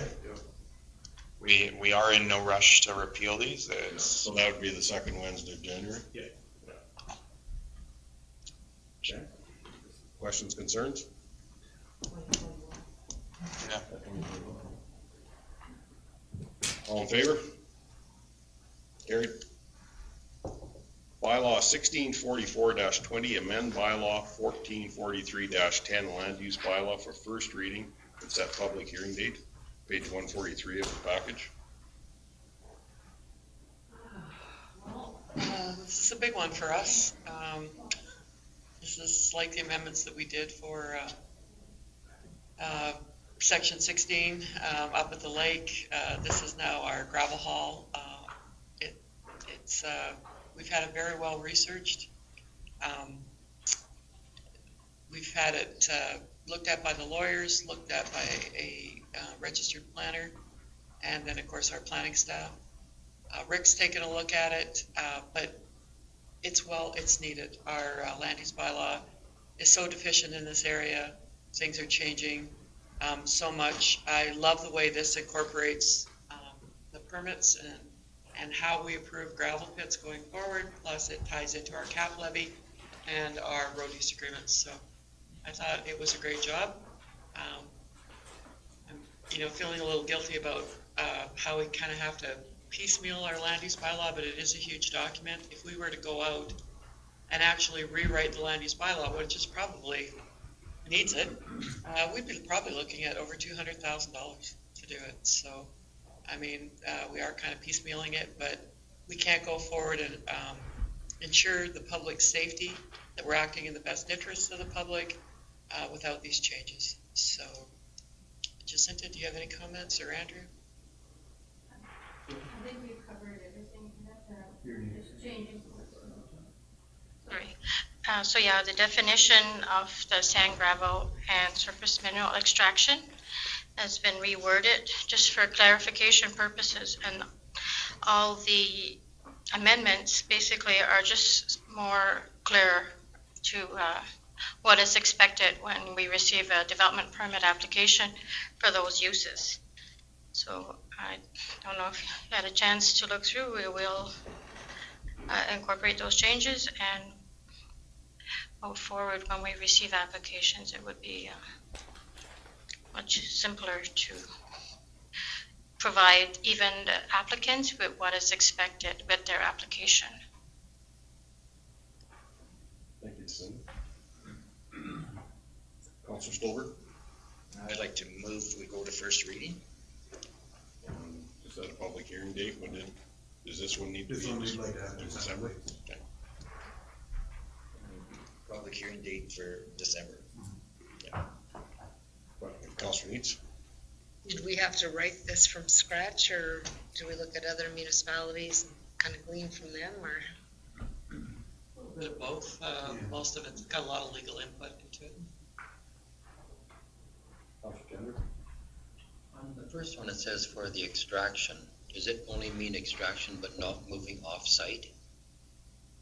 The extraction portion would include moving off-site as well. There's processing. There's two definitions in our land use bylaw. One addresses the extraction, which if you go through the hauling of aggregates off-site, so just at the bottom of that definition, you will see the use includes the loading and hauling of aggregates off-site, as well as the reclamation of the site.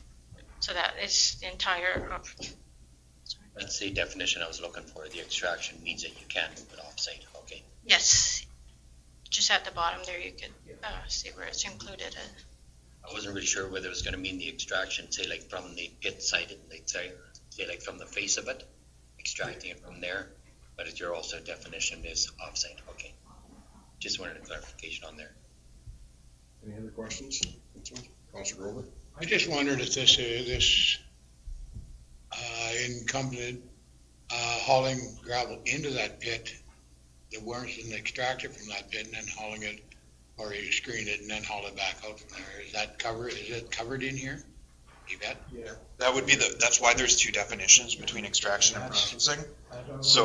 So a gravel pit processing permit, so say I don't pull any of the gravel out of my quarter, but I let you take big rock in, crush it, and then haul it out. I would need a permit for processing. And that's why there's two permits. You can do processing under extraction. And if it's hauled in from another pit and then it's hauled back out, that's right. That clarifies it. Thank you. On page 145, number 3, an operating plan, which it says the haul routes both on-site and off-site. I'm not really sure if we have any jurisdictions, say like on-site, like you never know like where the piles are going to be, like, so I'm just kind of wanting clarification on that. That would be something that would be addressed in the road use agreement once but also we have to have it with our application. So we could just, if you're processing, you're bringing it into the site to process it and removing it.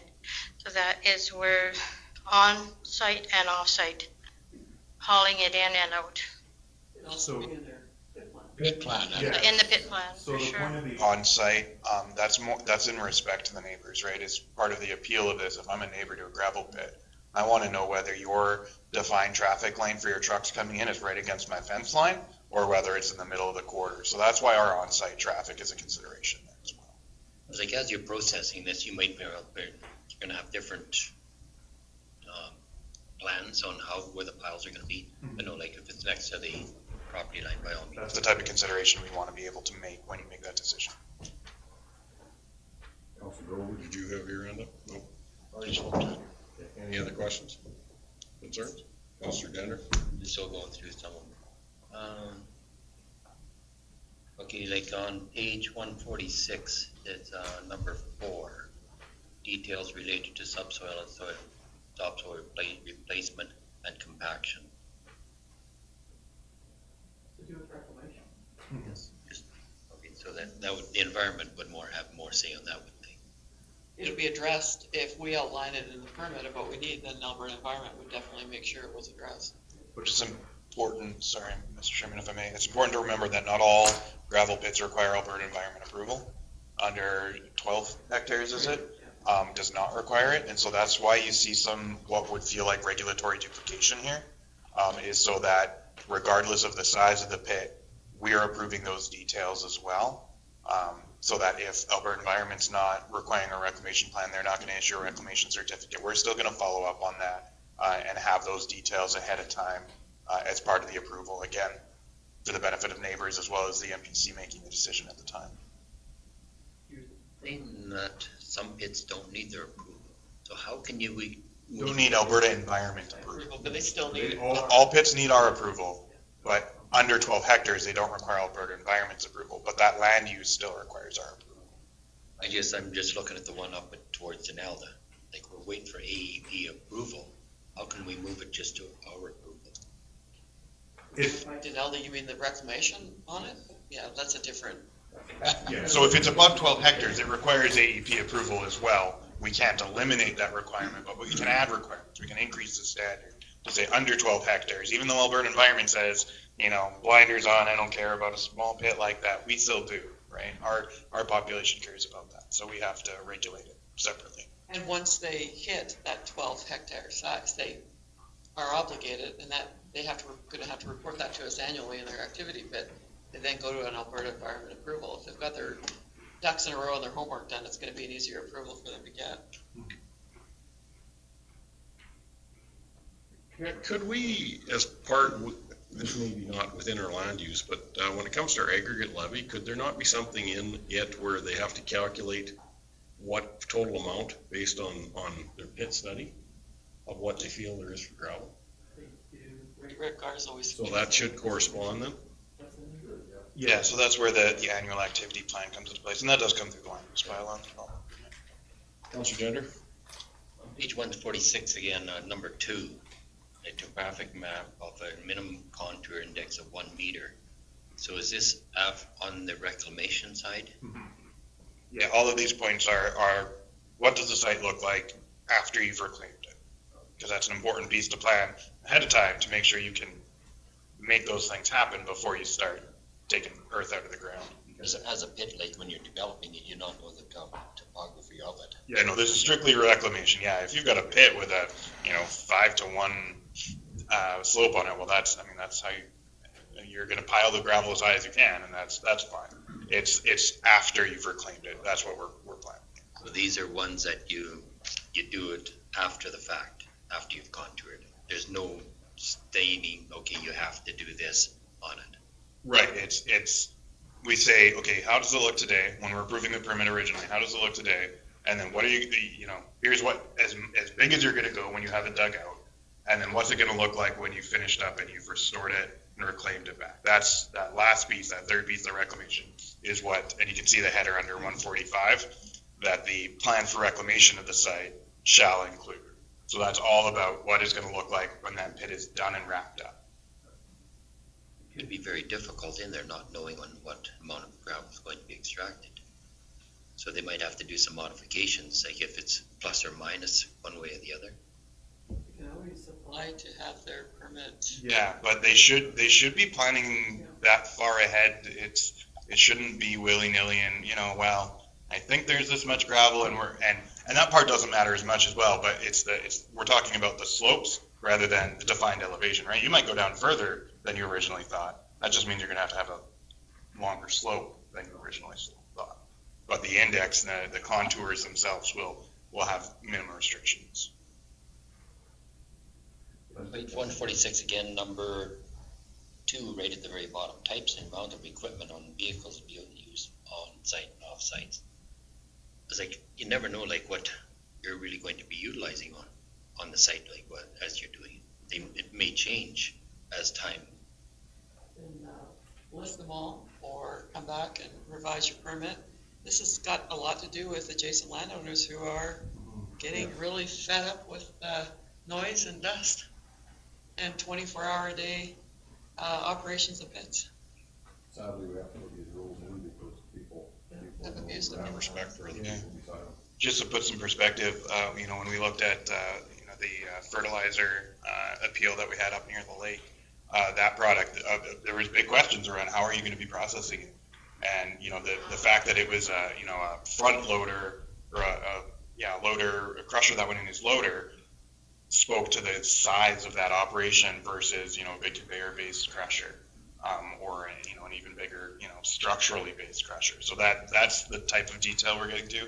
We're not going to say, well, you're going to have 3 D8s and 1 D6. And, that's not quite the level of detail that we should be requiring. It's how it's going to impact the neighborhood. And if you're planning one thing and then a big change is to come back and it has to come back in again. Yeah. Councilor Grover, you had your hand up. I, 47 here, you see some of this that has sand, gravel, and, where is it? Sand, gravel, and surface mineral production. Does that include clay? The definition does include clay pit. That's why I was wondering, and shale and stuff like that. It does, if you go back to the definition, it does include a clay pit. Okay, that's just what I want to know. So it's included in there, and pretty well anything that you mine then, including surface coal, whatever. Mold as well, and the stripping of the topsoil. Good.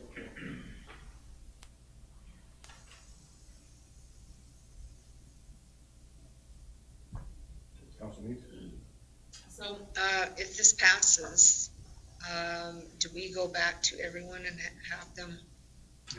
Going forward. Yeah.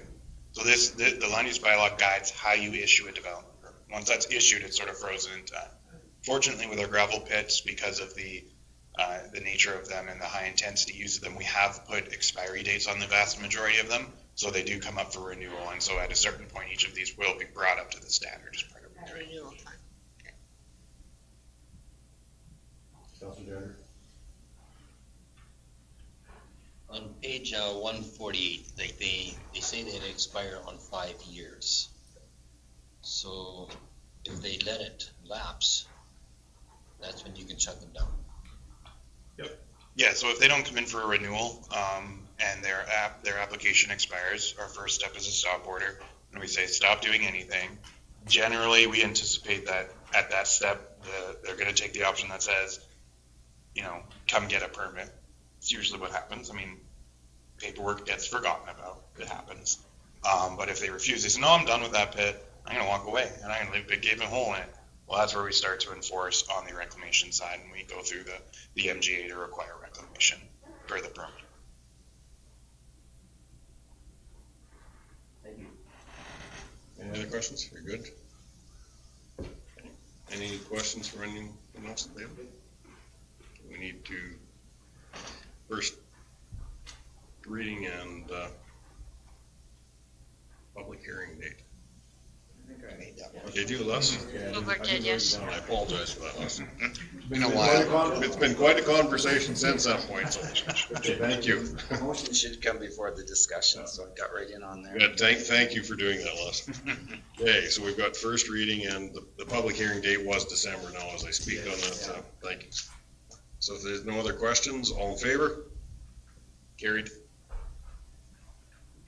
Okay, bylaw 1645-20, item 10.3, electoral ward bylaw for first reading. Is that just for first reading or? Just for first reading, and then we have to advertise it. There's a petition period. I'll do that. Bring it to first reading. Any discussion? Councilor Jender? I just find that we are concentrating more on population than the distance that some of these areas have to go. So like for mine, it's gonna cut off a little bit, but the extra distance than the people that are in there, I don't mind sharing the workload, say like with other municipalities, the same, like if you put a formula in. Municipalities or with other councillors? Or as councils, other wards. Councillor Neitz? I was just gonna say, it says 75% were in favor of changing. Was anyone saying that they liked it the same? Because I didn't see any of that. Or did they only speak to change? We only spoke to change. We gave them the two options for change, right? The one that was what I call the low-hanging fruit, 5 minor changes, all under 2 miles to the borders. And then the other one was the more significant, where you would go with a mayor appointed at, or elected at large, which did not receive much support. So it very much matched, I think, what you guys heard in your constituencies. Councillor Neitz? I was just wondering, I know we put the notice in the paper about our public hearing. What about those who could be affected by the boundary changes? Do we make any emphasis on notifying those?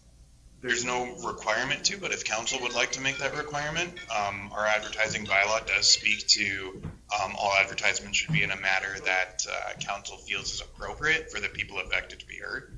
So if as part of our advertising, you'd like direct letters to go to anyone who will change wards, that's an easy enough thing to do. I think that would be good, that we notify those who would be affected. Yes. Would that be part of the advertising piece almost, like the? It wouldn't be a normal part of it, so I don't mind it being, a separate note as part of the, if you wanted to make it as or propose an amendment to the motion to further require it. Is that what you're proposing, Sheree? What, do you accept that, Les? Send a note out to, Dave, now Dave's not in here. Okay. I accept it. Les has been making the other motions. Yeah, you just said no, yeah. While we're waiting on Dave to return, I can just go over the boundaries, the changes that are primarily being made. You see them described in text at the bottom of page 149. But I think this reflects, or it should reflect what we discussed as part of our workshop. You can see as I flick back and forth where the boundaries change, and that's the Bymore Indian comes 2 miles into Botha, Big Valley comes 2 miles into Stettler, and then Erskine Buffalo Lake comes a mile east to capture all of the Erskine adjacent people that weren't part of the Erskine ward, which I know we had a lot of discussion about last election. And then as well, the Erskine ward comes 2 miles into the other way around. The Donaldo ward comes 2 miles into the Erskine Buffalo Lake ward. So.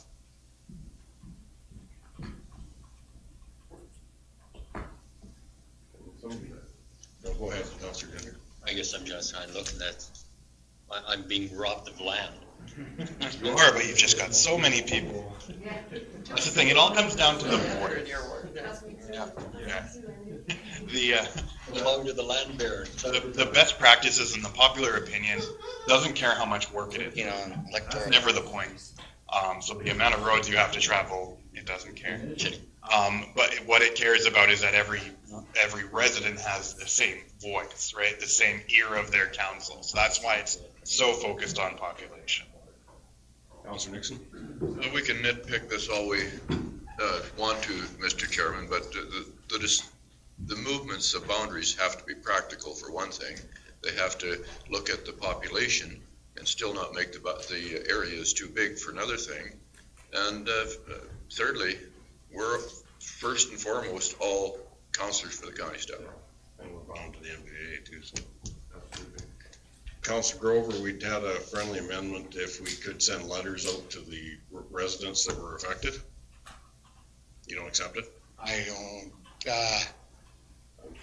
you think it's really, I'd say it's really, I don't think it's really necessary, but I'll accept it. Let's just move on. We're trying to cut the word down on our staff and stuff, right? No, I'll accept it. Okay, let's move on. Okay, any other questions, concerns? All in favor? And I will abstain because I wasn't part of the conversation. Through it, okay. When I get to meetings, I will. Time you start. Carried. Okay, bylaw 1646-20 intermunicipal planning agency parkland community planning services for first, second, and third reading, page 156 of our package. This is a renewal of the existing bylaw that we have with them. Craig Teal from Parkland chairs a lot of our subdivision development and field board meetings. I get a cheaper rate when I do that with them. I also have Parkland working on the new Buffalo Lake South Shore area structure plan, and I would get a cheaper rate. Also, there's some money sitting in Parkland that the county has access to that I would transfer over to this to help pay for it, which is now our money. Is that the right way to say it? Close. Yeah, so there's a method of my madness. But it is the reduced rate on fees that I'm after. Councilor Nixon? Just a question, Mr. Chairman. What's the fee for this? Is it an annual fee? It is. Yeah, it works that we're basically billed time and materials, with a minimum rate, so to speak, so a minimum amount of hours, which is why Gatsby has this credit, because they didn't use their hours, so they've paid these amounts annually. So it guarantees an amount of work to PCBS, and then we pay for it as we use it. So what is our minimum fee I then? believe it's 40,000 a year. Because that would make a difference on, can we save 40,000? Close. Plus, the reduced rate on the SDABs, like we've had some SDABs that $40,000 is like a drop in a hat, right? It also becomes part of budget as our planning projects as well. So we can outsource basically more planning projects to PCPS and know that money's in budget already and committed one way or another. So, yeah, it's certainly, it's good value proposition. Councilor Golden, you have your hand up? Oh, it's been answered, thank you. Councilor Gander? That was the only question I had, just benefits of the agreement, and I believe that you're saying it is justified. Right now, yeah. First reading. Councilor Bates? First reading. Questions, concerns? All in favor? Councilor Grover? Second reading. Questions, concerns? Seeing none, all in favor? Councilor Stolberg? I move that we go to third reading. All in favor? Third reading, Councilor Gander? Okay. Questions, concerns? All in favor? Carried. Just a quick note on that, I misspoke, our minimum is only 20,000, so that's the only budget commitment we have to make. I thought 40 was like compass the whole period. Yeah, 60 for the 3 years, so 20,000 each year. Hey, 10.5, bylaw 1647-20, amend bylaw 1443-10, land use bylaw to rezone a portion of the southeast of 223918 west of the 4th for first reading and to set public hearing date for page 176 of our package. Thank you, Mr. Chairman. So we are processing a subdivision application for the subject property to subdivide a 0.96 acre parcel from the southeast of 323818. And this is in relation to the Botha drainage project. So the lot that we are looking to rezone is that parcel that will be subdivided, shown on the map, from agricultural district to the public service district. Just proposing first reading and set the public hearing for December. Thank you, December. Councilor Nixon? Question, Mr. Chairman, through the Giussetta. Why would this have to go to public hearing? It seems to me it's fairly straightforward. A rezoning, same as any other rezoning that we do. We do 3 readings and a public hearing has to be held prior to second reading.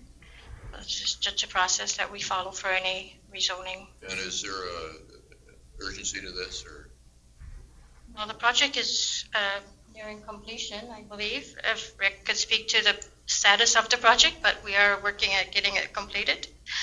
So I would make that motion, Mr. Chairman, to go to first reading and to go to public hearing, but I would just, the reason I asked, should that be delayed to January as well?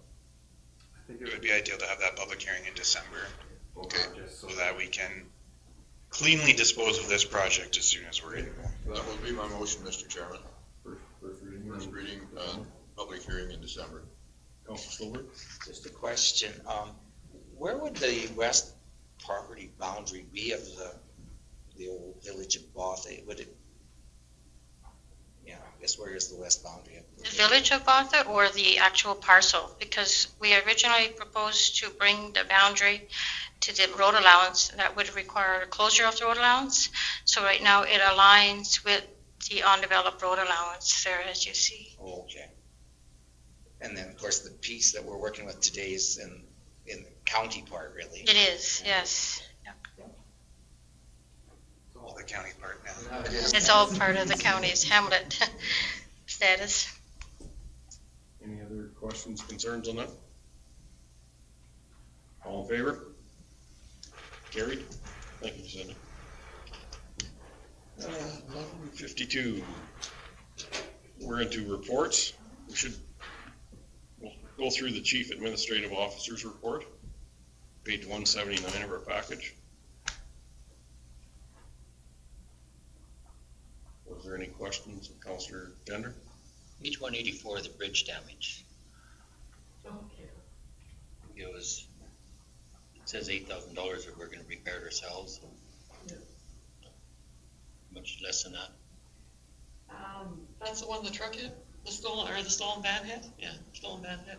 So unfortunately, there's no insurance, and our insurance won't cover it.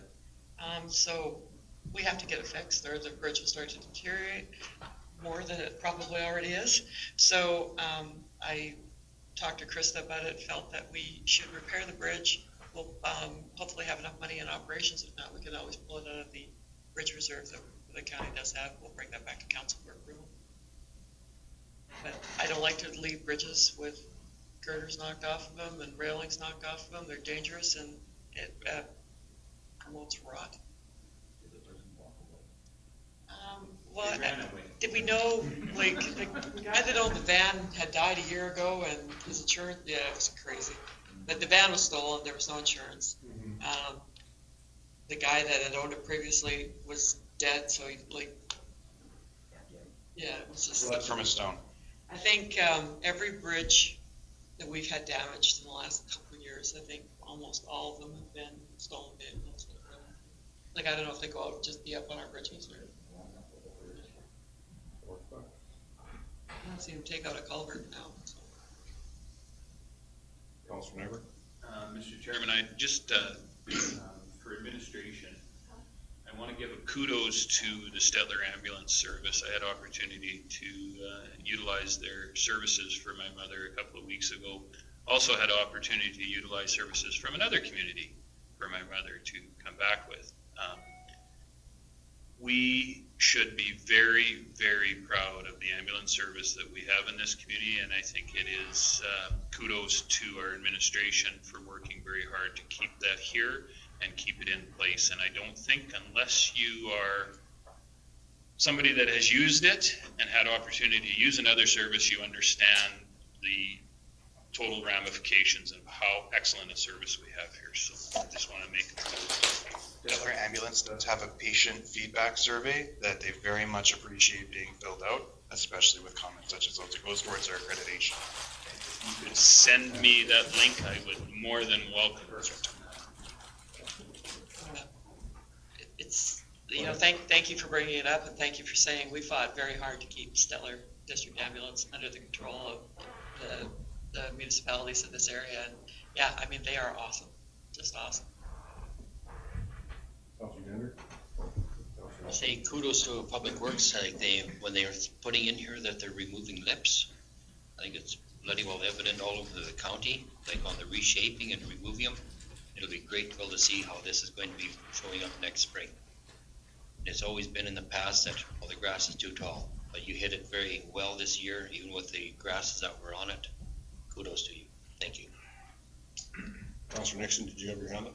Yes, I did. I just wanted to say that, you know, talking about the ambulance, is that when we're doing union negotiations,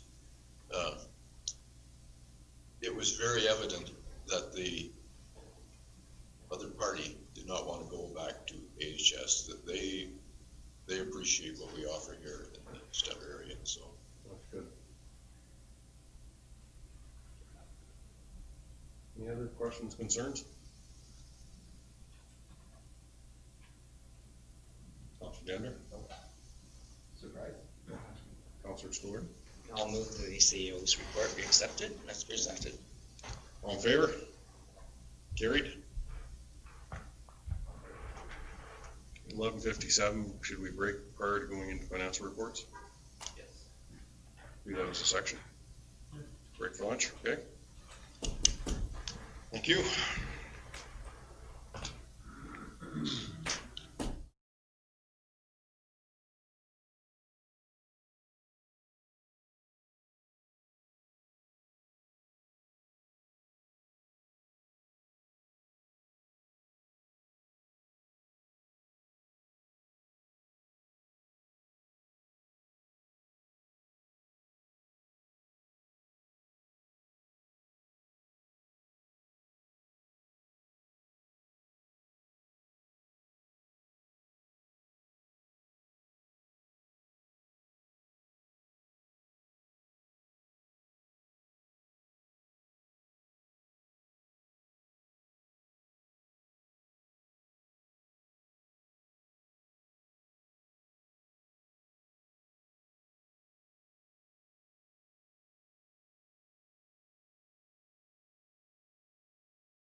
We're under reports, 11.2.2, bank reconciliations for the county, page 254 of our package.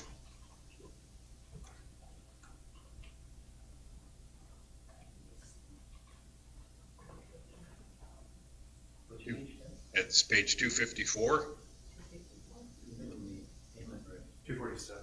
Oh, pardon me, accounts payable registers. Sorry, I did skip 11.2.1, accounts payable register, 247. Questions? Councilor Stillberg? Just a quick question. I think this has probably been explained before, but I can't remember. On number, first page, 026152, why does the county Stellar pay the county of Stellar again? Petty cash, It's probably exempt taxes. or maybe that too. $2,044. Yeah, we take lots in the county of Stellar that are exempt and we pay ourselves. Okay, yeah. I think you have to. That's the way the,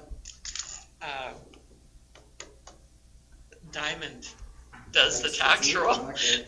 I knew there was a logical explanation, and I knew I probably had heard it before, but I forgot. Thanks. Councilor So I see Bill and Bill on there, Bill Sutherland and Bill Bean. Yeah.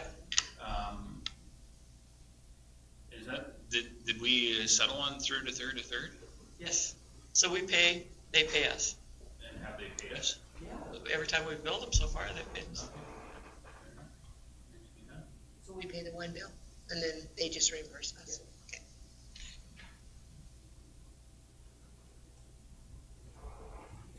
Any other questions on it?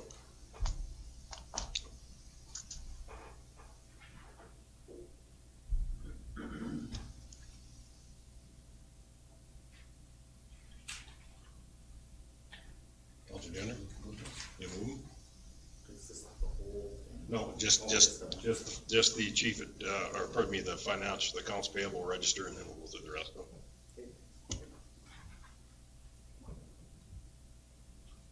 So Ernie moved 11.2.1. Any other questions on that? All in favor? You were in favor, Sheree? Yeah. Carried. So we've got 11.2.2, the bank reconciliation for the county and for Gadsby.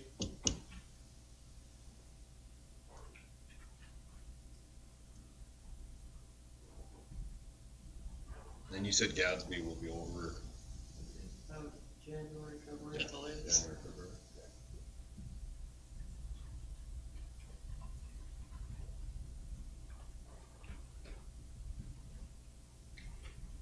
Any questions or comment or concerns? Councilor Stewart? I can move those ones. All in favor? Carried. Reserves, 11.2.3. And that's page 256. It's just going into budget.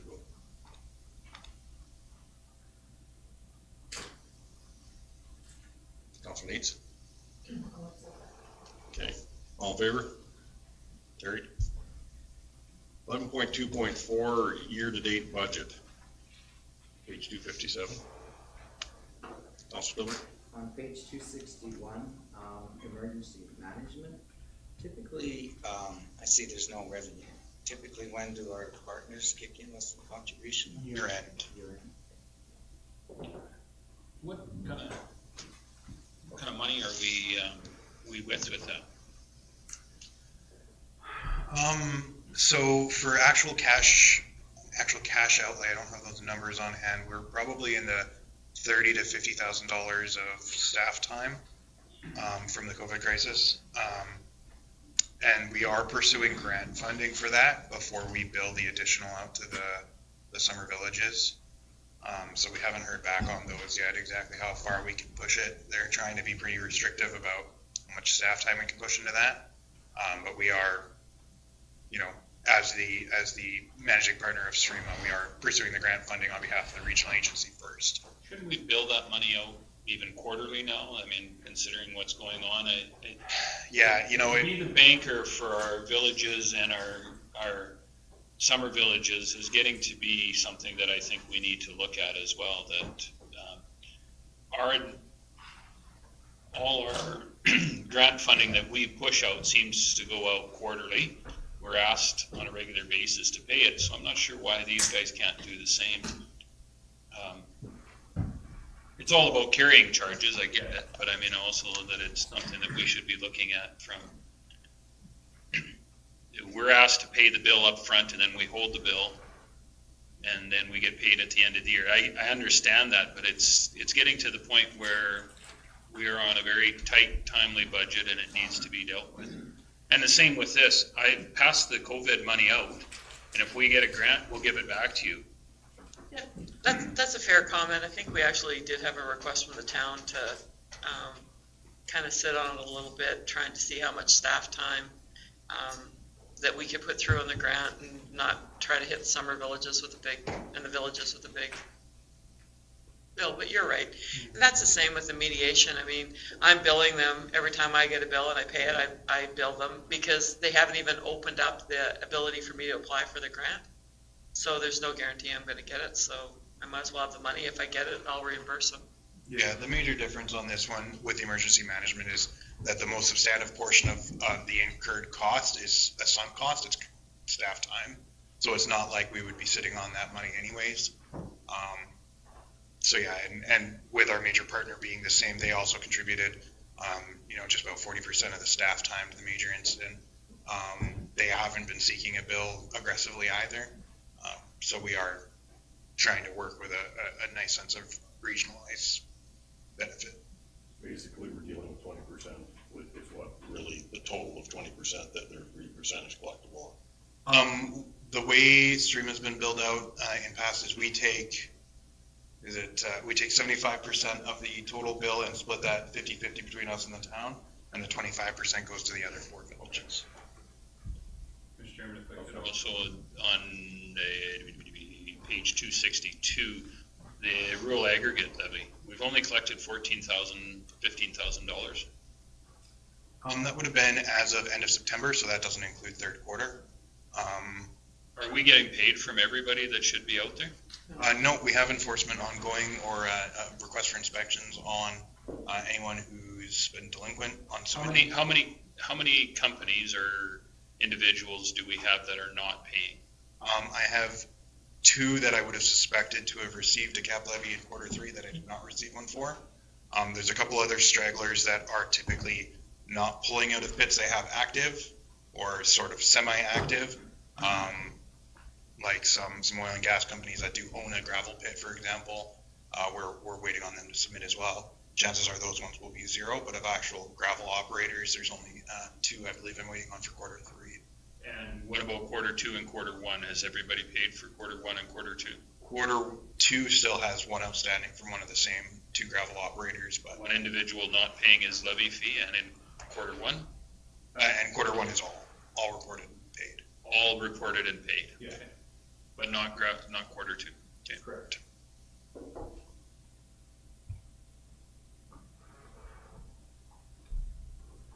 Councilor Bender?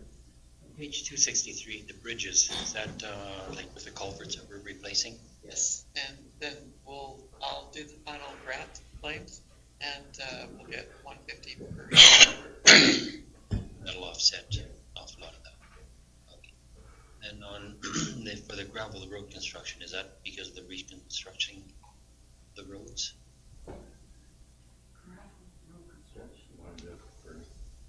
Baby Street? I was wondering whether it's a reshaping, whether we're dedicating that to. Which line number is that? I see which one he's after. 2320. Oh, no, the gravel at 25347. Could have made some, that could be some of the culvert gravel, I'm thinking, probably in the wrong spot.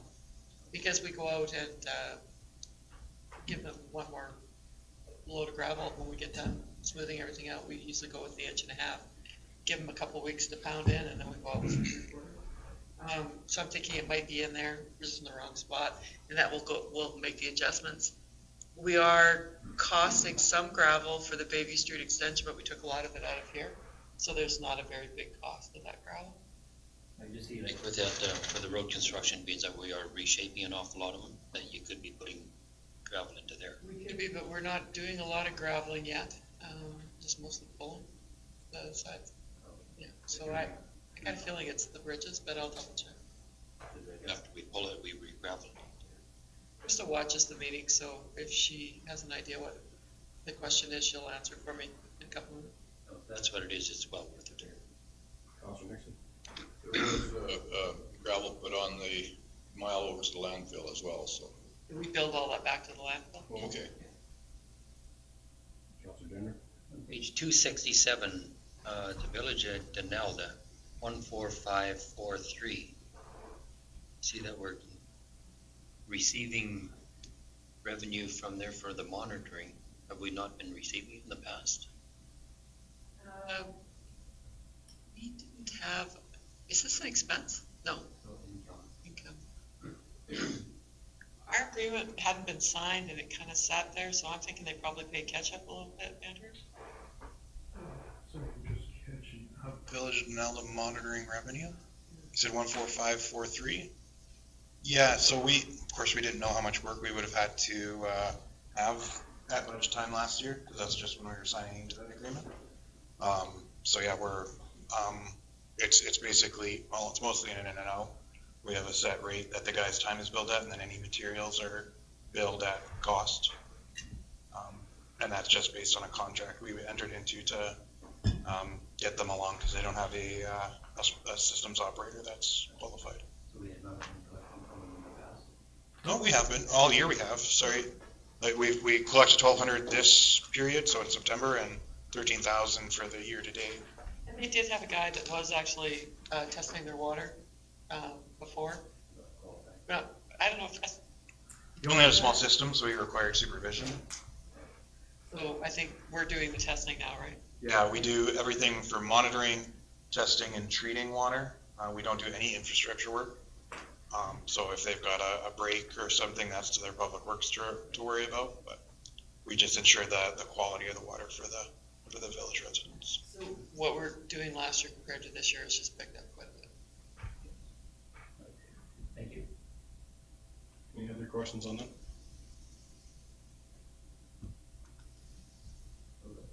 Then move over to Counselor Denner. All in favor? Carried. Counselor fee sheets, page 270 of the package. Counselor Nyberg? I'll move those. Just a note, Mr. Reeve, I see the CAO doesn't approve yours. She kept signing off on them, so. It could be after that's the review. I think I was chasing him for this and I sent it to Melissa. You gotta have a rubber stamp somewhere. Yeah. But I will move those, Mr. Chairman. Questions? Counselor Nixon? All in favor? Carried. Counselor committee reports. So we've got Buffalo Lake Management Team, Stettler Town and County Museum, Stettler FCSS Board Meeting, Stettler Library Board, Battle River Research Group. Is there any questions, or does anybody want to bring any clarity to the table on any of those? Or Counselor Stolberg? I'd just like to highlight one item out of my library report. With so many fundraisers canceled and things this year, the library is going ahead with their Wine Survivor, but it's going to be virtual this year. So anybody's feeling lucky or generous or whatever, the tickets are only $20 plus a bottle of wine, and then you can win a chance to get a Christmas supply of wine, and they have to be bought before November 28th. So it's just a plug for the library's Wine Survivor fundraiser. Where do you pick those up at, or where do you? You can get them from any Friends of the Library member or right at the library.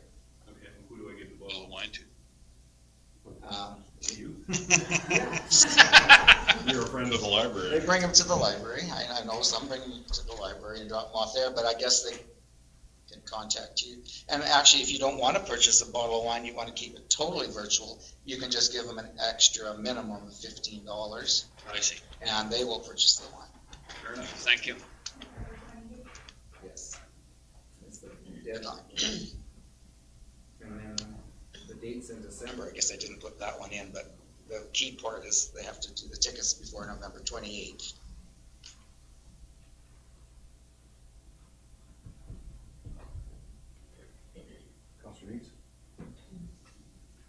I know Mr. Nixon went for me for Buffalo Lake Management Team, but speaking with Roshan Sands, I know that they have, they're bringing forward a bylaw for mandatory testing of septic systems.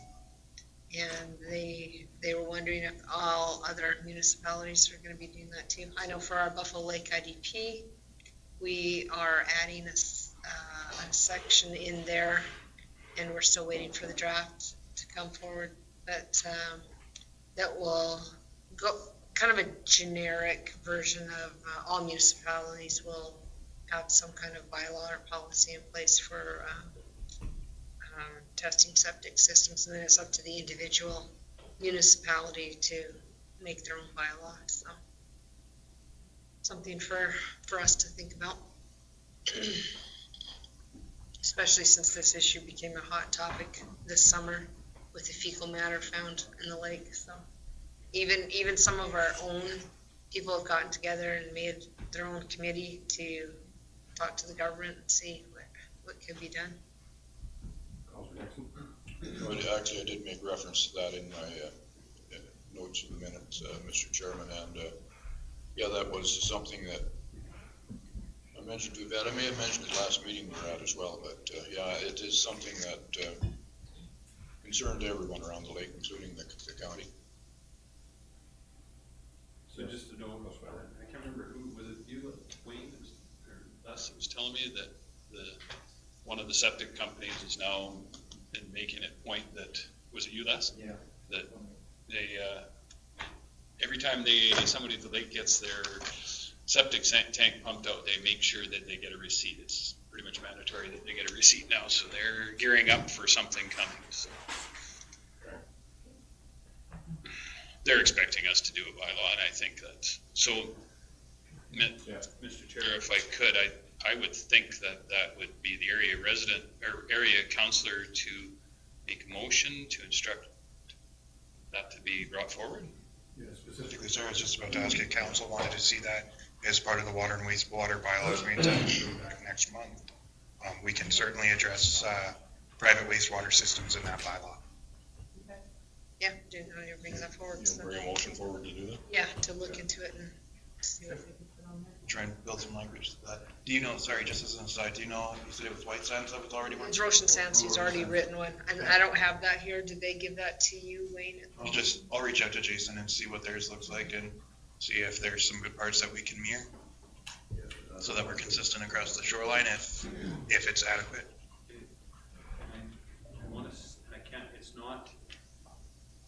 It's not Sylvan Lake, it is one of the northern lakes. I was talking to one of the councillors about that has it, and I wanna, where did we do, was it Moose Lake that we did the tour out by St. Paul?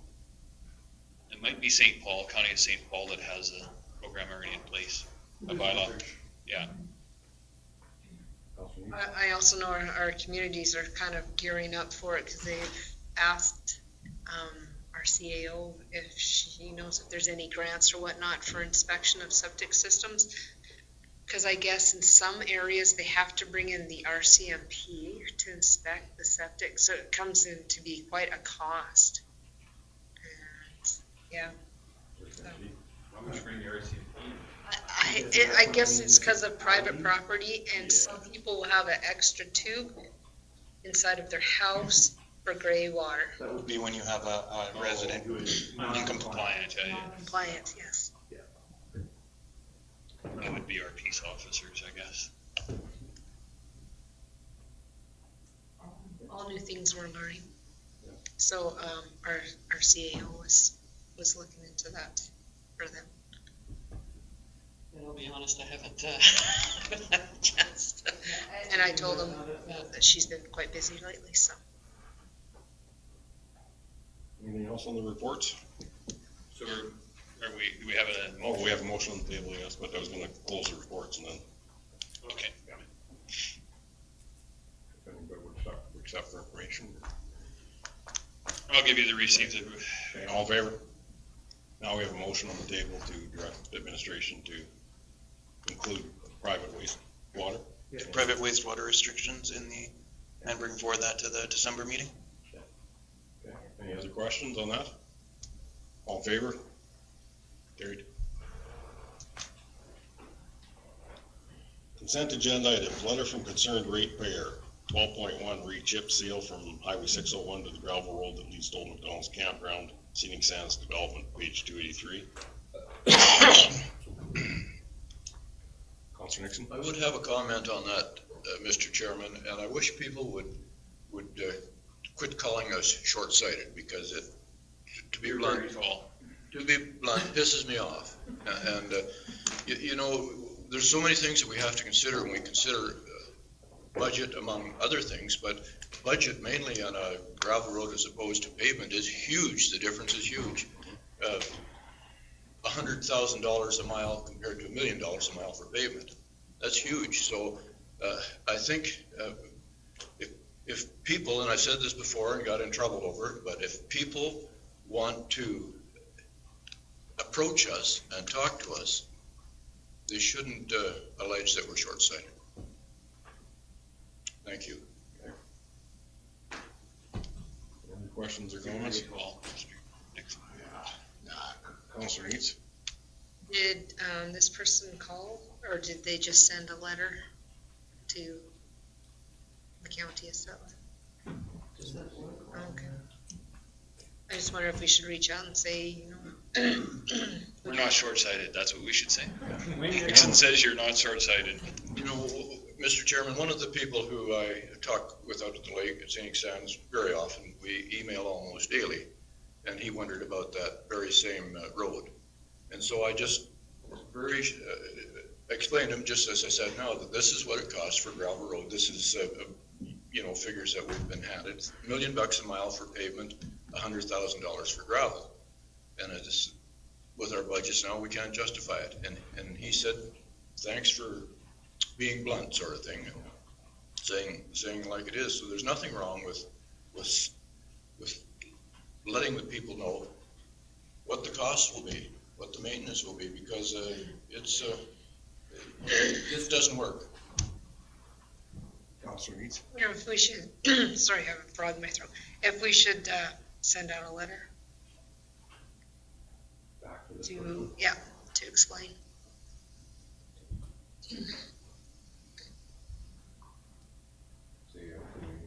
Mr. Chairman, I think you sent out an email earlier this week, generally talking to this. We get a lot of this stuff, and I get it that the lake is a very contentious situation. We seem to spend a lot of time on it. I think you spoke to it well when you said that we need to get a game plan in dealing with them, because we individually deal with them. Typically, we don't send a letter to this. We would just reply, thanks for information, and move on, right? You can get into a tit for tat for this all day long if you want. And then they would send us another reply to our letter, and we would receive it at council again, and we would be on and on and on. I think we've taken the information, we take it under advisement, and we move on. Accept it for information. Accept it for information. If the area councilor wants to reply to this person, that's their choice, and they want to deal with it, that's their choice. But I think as administration, if we replied to every little piece of information that we get or concern, well, our budget would be less than balanced. Yes, it is one of those places that we certainly do spend a lot of administrative time and council time on, but. I'm not stopping, Sheree, from you putting a motion forward that you instruct council or administration to reply to them, but be clear on what you want them to apply for, and then allow council to make a decision whether they think it should be done. That's the proper protocol that should be followed. Well, I could reply. So. And that is totally your preview. Councilor. And just a reminder to the rest of the council and stuff, this seems to take up a lot of time for 4% of our tax base. You know, in some meetings we spend 60-70% of our time on one area. Thank you. It was revolving today, though. We spent the south part of our. Yeah, we didn't go outside the box today. Once every 2 or 3 years. Thank you, Mr. Chairman. Through the council needs, if you formulate a reply, run it past Nikki. She nixed my last one that I was gonna reply to. You just took out every other word. Probably was a good reason, yeah. The expletives. There wasn't much left after that.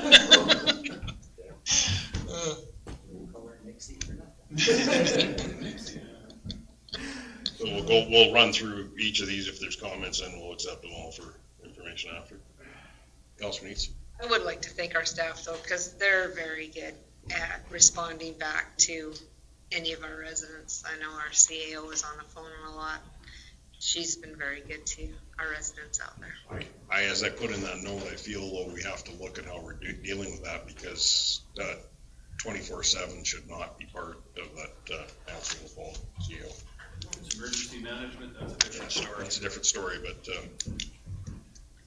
If I can comment, it's just almost heartbreaking to me that, been almost 16 years and, everybody looks at their tax bill and thinks that they don't get anything for their services. They get a pile.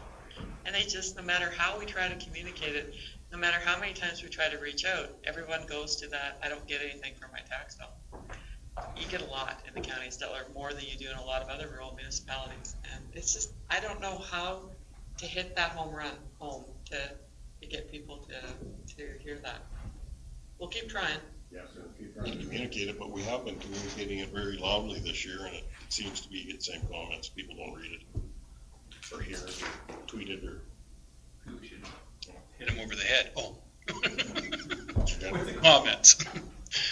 It's like, I'll look at it, I live right along the highway. That's what got me in trouble. Like, my taxes go over the municipality as a whole. It's just not for what I can get out of it. Try to look at everyone, where we distribute the expenses and income throughout the whole municipality. Especially because we don't grade your road in front of your place. Mine neither. They maybe run down the highway. Okay, was there any other, we're good with that? Okay, 12.2 Alberta RCMP annual report, was there any questions on that? We'll receive all of it. We're gonna receive them all. I'll make that motion to receive them all. Then the thank you card from Settler Hospice Society. And Alberta Utilities Commission re-notice of hearing Central East Transfer Out Transmission Development Project. We did talk a bit on this earlier here when Councilor Neitz had made the motion to put forward our concerns that have been to ATCO. Is this the same one or is this the other one? There's two coming into the county. This should be the same one, the transfer east. Central East transfer out, this one is. Should be the one we were talking on this morning, though, wasn't it? Yeah. Same deadline for submissions anyways. Register. Yeah. Yeah. So we have a motion on the table to accept for information. Any other questions? All in favor? Carried. 30. We have an in-camera session that I think would be appropriate. Okay. We're gonna have Councilor Grover. Camera. Okay, all in favor? Carried.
everybody, motion to move out of camera.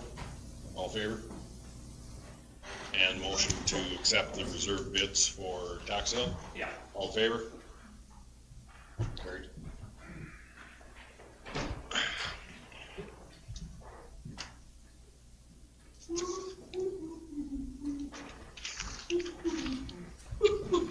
You guys got Kristen's response to the road construction gravel? Yep. We had a cost of gravel in here at the site of $8,000. We just depleted it, got rid of it because it's way more than just wanted the gravel out of here.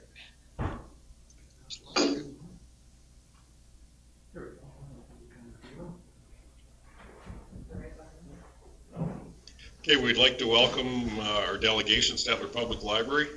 Welcome. And thank you very much. Okay, and we'll, does it turn to them? Yeah. Anna? Rhonda, did you still want to try and share your screen? Sure, absolutely. I'll just give me 1 second. Hope this works. Yeah, we can run around. Why don't we do that while she's working that? We'll do introductions on our end in case you don't know anyone. Sorry, you guys can't see our whole chambers because you're kind of in the corner, but. Okay. Start with Ernie. Ernie Gender, good afternoon. Ray Neitz, good afternoon. Dave Grover, good afternoon. Wayne Nixon. Les Dilberg. James Nyberg. Nikki Thorstensen. Andrew Brishik. Larry Clark. Yvette Cassidy, where'd she go? Okay. We saw it flash up there. That one there, and this one here. There you go. Sorry, I'm just trying to share the right screen and I keep picking the wrong one. No worries.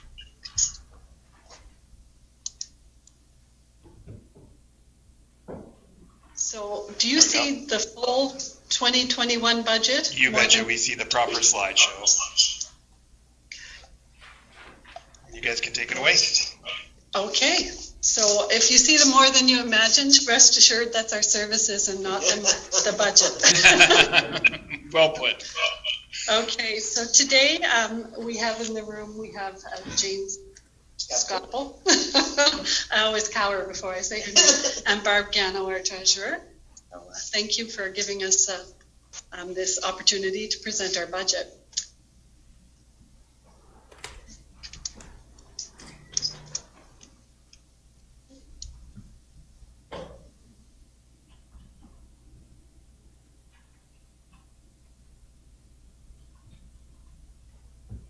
Just bear with me for one more second.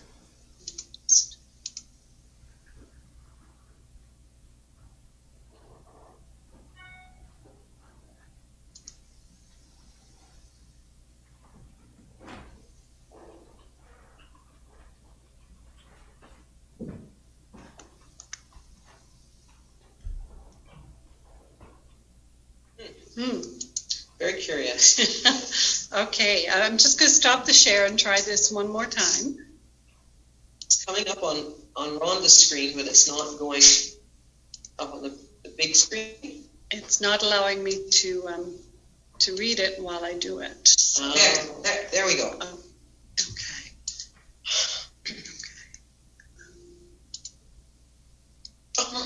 There, okay. Thanks for your patience. Okay, so we're gonna just. We still just see you guys. We don't see you. We don't see it. No. We've got a number of slides with a lot of text on them, but I'm just gonna highlight them very quickly as we go through. I sent the PowerPoint slides on to Andrew, so if you did want a copy for later to review, that's available. I just wanted to point out some highlights from 2020. 2020's been a very unusual year. Oh, But let's start with the good news. In 2020, the Stettler Library Board, as you know, became an intermunicipal board. It's now official. So that was more recently, but certainly it's been a while in the making, and that was good news that happened this year. In terms of programs, we were going great guns in January and February with some cooking classes. We did a family day puppet show, which was a hit. It was coinciding with the SRC public swim, public skates. That was a lot of fun. And then COVID kind of struck, and so after that hit, we did about more than 130 programs online via Facebook live streaming, Zoom meetings for adult programs, and we also did some programming with Stettler Local TV. I'm not sure if you're familiar with it, but it's a web-based TV offered through Raven Services, downtown Stettler. Curbside pickup, we provided that to members of the community 1,367 times over the period of our closure. It was up and down the stairs a lot, many days, many times. It was about, who needs an open gym, right? This year we launched a business book club in partnership with the Central Alberta Business Centre. We've just had our first meeting and we're gearing up for our second meeting this coming Monday, and we're hoping to pick up steam. We've got some additional people coming this time, and we'll see how that goes. We've continued to partner with the Jewel Theatre to offer summer classic movies and TIFF B-sides, because the TIFF film circuit, they're going through this period of restructuring due to COVID. So we're showing TIFF movies that we wanted to show in the past, but we weren't able to. So as I mentioned, we partnered with StettlerLocal.com to offer programming on the local TV. We ran a summer reading club this year. There was a lot of uncertainty amongst all the libraries out there how we would approach that, because we didn't know if we'd be reopened by that time or if we'd still be kind of shut down to the public. But we reopened in time, and so we planned it as a hybrid online and in-person summer reading club with the in-person components happening outdoors, so that we could social distance and not breathe the same air. We've continued with the Ghost Walk fundraiser because that was outdoors. We did that from June through October, and each walk was filled to the brim. We did 2 during Stettler Alberta Culture Days here in Stettler, and both were packed. And the next point was that we did partner on Alberta Culture Days with multiple local groups, the Town and County Museum, Ag Society, Métis Nation, and Region 3. So it was a large effort, I think, but it went well. We had a lot of fun things for people to do. We're still continuing weekly drop-in programs for people to come in and get resume assistance and cover letter assistance and assistance with job search, which is very important. We were concerned during the period of closure that people were out there and they weren't able to access computers to do job searching or prepare resumes. We had offered both tutoring and employment resource person online by appointment. So we kept that going through the period of closure. And in the fall, we reintroduced lots of in-person programming. We're keeping the numbers low, usually about 6 kids in a session or 10 people, including a facilitator, because we do want to be on the safe side. And we're also requiring people to register for programs before they come now. Before, it used to be a lot of drop-in programs. So that's a little bit more work for people, but they seem to be getting used to it. So with COVID-19, it was on March 15th, a Monday, that we met because the schools had closed, and we were concerned that all the children would come here. And it was just seen as very risky. The town was closing the rec center, so we decided to close with the rec center because it would have been very difficult not to. And on the same day, we started offering the curbside service because we had a number of people who had books on hold, and just it's a time to kill when you're locked down and you're not able to pick up books or have entertainment, especially if you're on a limited budget. So we were pleased to see that people took advantage of that. There is a slide with feedback that we received coming soon. So then on March 17th, we launched our first online program. We just kind of dove in with the Facebook live streaming, and that was our Read and Rhyme programmer, Alex. And Alex did Read and Rhyme 6 days a week, I think, to give the kiddos something to watch while they were while they were at home.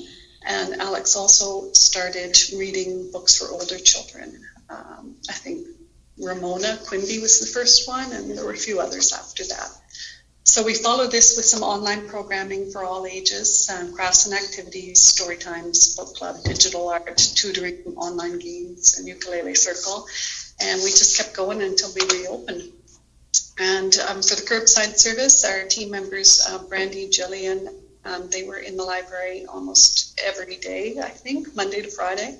And so they are expert shoppers. They would go to they know what people like to read. So they would go to the shelves and they would pull out stacks of books for people and meet them down at the door with a smile and a bag full of books. And so we had been quarantining our books for 3 days, and we continue to do that, just in case there's a concern there.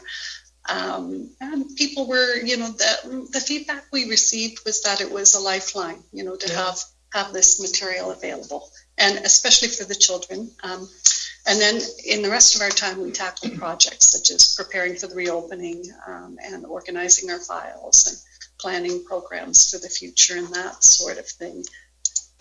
So while we were providing, these are some comments we got from our patrons on Facebook. And so the text might be a little bit small for you to read, but basically it's like the children are excited. It's like Christmas. We had one person message us and say, could you do protective gear on your 3D printer? And so we started printing the mask straps.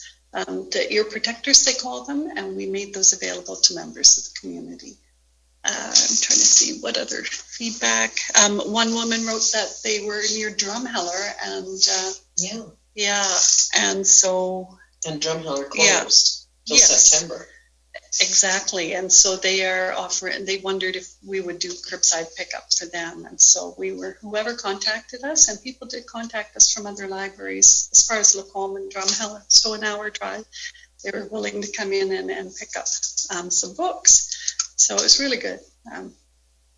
So then with the online programming and take-home kits, especially with the summer reading club, is when the kits that are pictured were developed. We had a number of people who were very hesitant, really, to come out and mix and mingle, and so we made sure we had that component. We would do Monday, Wednesday, and Friday in-person programming, and then Tuesday, Thursday, it would be online. So online games that you could play, challenges, bingo challenges, and then craft kits. And so recently, we're very happy to have partnered with the Stettler Information Center and the Stettler FCSS to deliver activity kits to senior shut-ins. We've been told of some seniors who haven't left their yards since May or March, I guess. Yeah, and so there's some concern about their cognitive health, and so this program is kind of leaping in to provide services to seniors, as well as fun activities and things that will provide stimulation. Our outreach to the seniors lodges in Colony shut down between March 15th and June 15th, and it was only people who were able to come to the library to take curbside pickup, which we did have a number of the mobile seniors and their family members come to pick up books to take to the lodges, but we weren't allowed into the lodges, and we didn't want to risk anyone's health by going in, unwanted. So now, since June 23rd, we've reinstated outreach to the lodges, and we're using some bagged deliveries. We place them in quarantine bins and put them between the main door, and then staff can take those out and distribute them after 3 days. And we've also started a similar quarantined outreach to the Hutterite colonies at Erskine and White Sands. So our team members, they package the books, and then the teachers pick up the materials and deliver those to the schools. Our summer reading club activities, we had a lot of fun. It was outdoors, but this year we did regular programming on Monday, Wednesday, and Friday. And Fridays were usually our day for the big family events, outdoor family events. So we started out with an outdoor big game extravaganza. We worked with the museum and the Stettler Family Resource Network on that. And then we did an amazing race, and you can see 2 pictures with the cheerleading and, actually the trophy and this tin foil tower. That was the amazing race. And the feedback we had from one of our families at the finish line that was the most fun they had had as a family since all this COVID had started. And you might not be able to tell from the pictures, but it was an intergenerational. We had kids with their parents and their grandparents coming out to this event. So we were really pleased, and we had 10 teams enter. So it was a good time, and so many community organizations pitched in to offer their own unique challenges. We'll run that again next summer, I think, because it was a good time. So we also did things like paint night, meteor shower, visit with goats, Roscoe the Clown, and then, of course, there was an online component and a reading component as well. The children read a lot. We had good prizes this year. They spent a lot more time reading this year than they did last year, and I'm not sure if that's due to COVID or due to the prizes. So then in the fall, we returned to live programs, and we've been busy. Most of our programs have come back. And we had Alberta Culture Days celebration, which was pretty huge. We did a lot of crafts and writers workshops, and Métis weaving, beading, clay, comic drawing, and then our regular programs are back as well. For the most part, the Genealogy Society is, I think, one of the notable absences, and that's just because the age demographic of that group, they consider it still a little too risky. So these are our numbers so far. I've got on the left side, it's what we've done so far this year. And then on the right side, it was our infographic from our 2019 annual report. And so you can see, even though we were closed for that period, we were up in household card holders. In 2019, we had 2,220 members. And that's individual memberships, and now we have 2,693 households. So when we do the formula that Public Library Services Branch has us do, our number will be even higher, because you apply a formula to your family card numbers to get the number of people involved.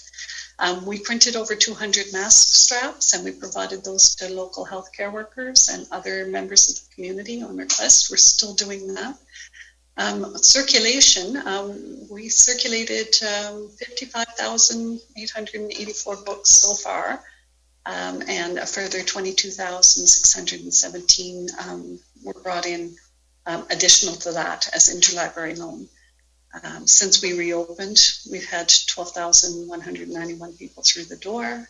Again, the curbside pickup, 13. That was during the period of our closure. We continue to offer curbside pickup to people who prefer that to coming into the building. And there are still a few people who prefer it. So that we'll just keep on offering that as long as people request it. And so we had 153 in-person participants attend our summer reading club, which is less than last year. 34 children competed in our reading contest, which was half of what competed last year, but they did twice the reading, 864 hours for those 34 children. So twice as much reading as last year. And then on the 2019, you can see we had 68,567 visitors. We did a lot of programming, but actually the next slides will display that. And I'm going to whip through these because I know you've probably got people waiting behind us. But in terms of our statistics in 2019, when we compare them to other libraries of comparable size, and Stettler is kind of fun or different, because Stettler is the town of Stettler, population about 5,999 or so, and county of Stettler. And so some of these libraries that we're up against, like Blackfalds, for example, that's the population of Blackfalds, and so it doesn't take into account the county population. So I think we're really punching still above our weight. So our hours of operation are, we're open 6 days a week, 10 to 6 most days, and then 10 to 8 Tuesdays through Thursdays. And annual visitors in 2019, you can see in the red, that's our number, and it stacks up quite well. I did make a little note in my notes here that St. Paul County, they have 3 branches reporting statistics, and their annual report statistics show that 37,000 242 visited the library in St. Paul, the main library, and the other two branch libraries accounted for the other 73,000 visitors, but they estimated that. And the same with Rocky Mountain House, and that's Public Library Services branch with the annual report. If you can either give an actual number, which is a door counter, which is what we've done, or you can measure for a week and then multiply it by 50, and that's your estimated count. So I'm a little skeptical. Of Rocky? Oh, gee. Yeah, a little. Oh, gee. Sorry. So community of readers, like consistently, we're stacking up as the number one of all the libraries for total circulation, and we're doing quite well in terms of total card holders. And as you can see, our numbers went up. I suspect the other libraries also went up during the period of closure. We were offering cards via online request and hooking people up with ebooks while they were not able to come into the library, for people who enjoy that sort of thing. And then programs in 2019, we had 807 programs and we had 8,860 participants. So again, for a community our size, that's pretty good, I would say. Computer use in hours, it's a little bit lower here this year. I'm not sure why that is, but it might be lower again next year, I'll warn you, because we had to remove a number of our computers so that we could spread them out, for the social distancing. So, but they're still quite popular. Sometimes they are completely full. And of course, when people leave, we sanitize the area before the next person comes in. Wi-Fi sessions is way up there too. So we did a value of services return on investment in last year, and so we repeated this exercise this year.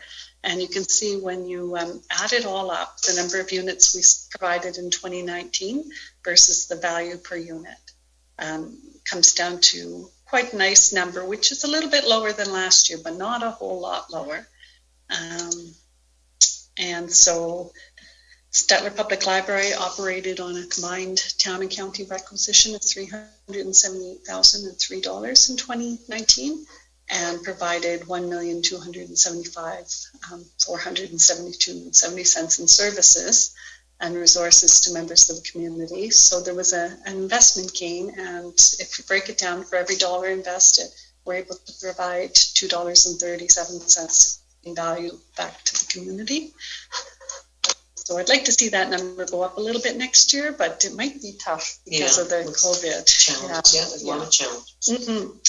So to the meat of the matter, expenses in 2021, what we've done, we've kept things very stable. Like this year was a little bit unusual, but the need for a library, if we resume kind of full service as we're trying to in 2021, the needs of the budget remain pretty stable. We took down equipment a little bit, board expenses we shaved a little bit due to we're not sure about conferences next year and that sort of thing. Fundraising expenses, that's dropped because we were paying a lot of that to the TIFF film circuit, and because we're not able to run those movies this year, we're counting that as a reduced expense. Library materials, we're able to shave a bit off there, but we ended up adding a little into office and maintenance, and that's like our rent and photocopier, insurance, that sort of thing. The audit and bank fees is low again this year because this is a non-audit year.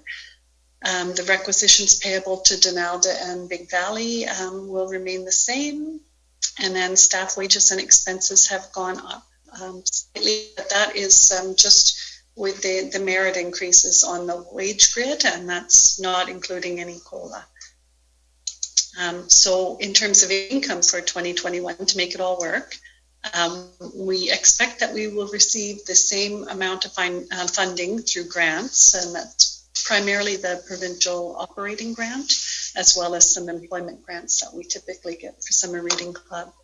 Donations and fundraising, we're expecting that there will be a dip. We know there is a little bit of a dip from our friends group because they weren't able to have their book book sale in April or in August, and we're hanging on to see how Wine Survivor does. Yeah. So if you haven't gotten your ticket yet, there's your There's still reminder. tickets available. Mm-hmm. Yeah, we're 60 bottles of wine to the winner. Yeah, we're halfway there. Half the tickets have sold. Sales and services, we expect that revenue to be essentially the same as it would have been if we had those. And then other revenue, this is interest on some, on our reserve fund operating in case the provincial government or a funder drops and we need to do that. But the 30,000 that you see, that is what we're going to wind up with as a surplus from this year because we were closed. So it comes from mileage that we didn't need because we weren't able to go anywhere. It comes, out to the colonies to do outreach or out to meetings at Parkland. It comes to conferences that we weren't able to attend because they've all gone online.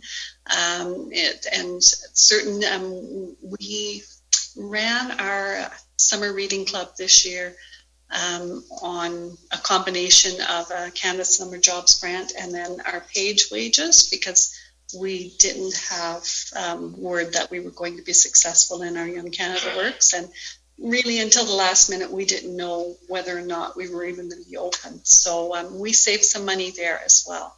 And so we thought we could take that money and put it back into the budget.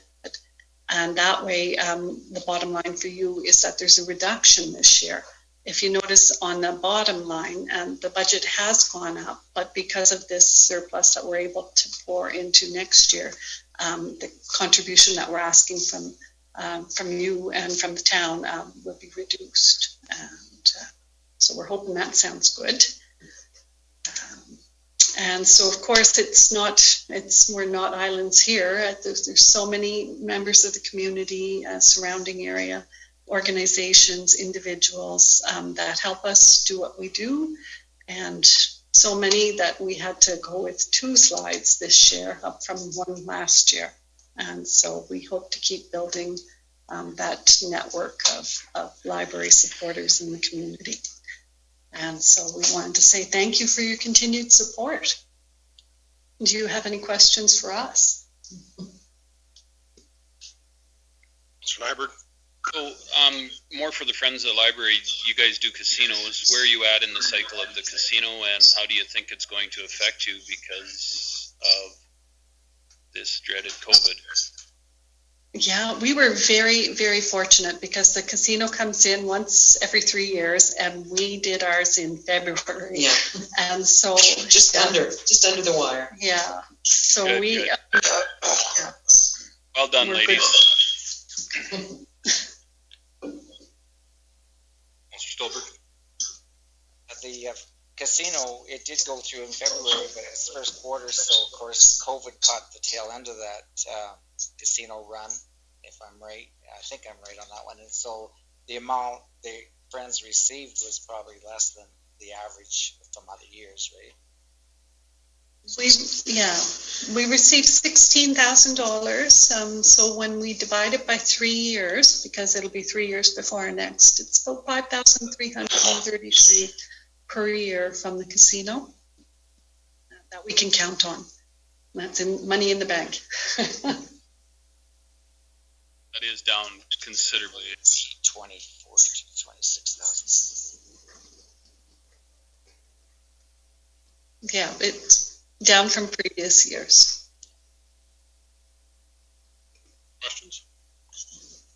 But they're a keen group. We're just talking about trying another fundraiser with the Friends of the Library, investigating. And so I think they're one of the hardest working groups I said in all of Alberta, and I was corrected by the president. He said in all the world. But they're on the conference circuit now. They've done one presentation. Good for them. Yeah, absolutely. With where were they?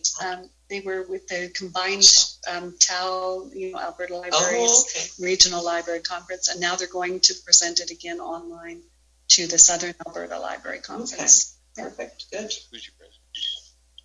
CAO Cassidy has a question. Question about salaries. You talked about merit increases. Are those per contract? Is it just something that you want to do where most of the world's looking at zero or Robux? Right.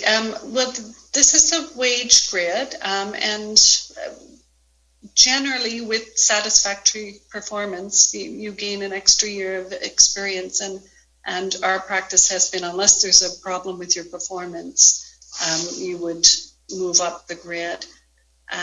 But we're not offering any COLA. So people, and we've got a number of people at the top of the grid, they won't receive anything this year.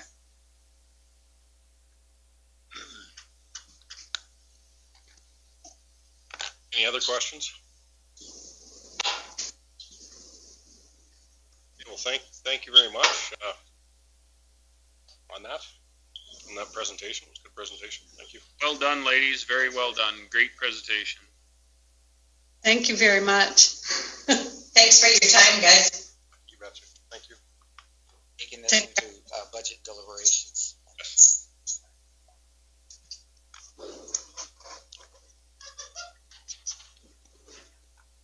Okay. Thank you for us to go. Yeah. Thank you, guys. Yep. Okay. Thank you.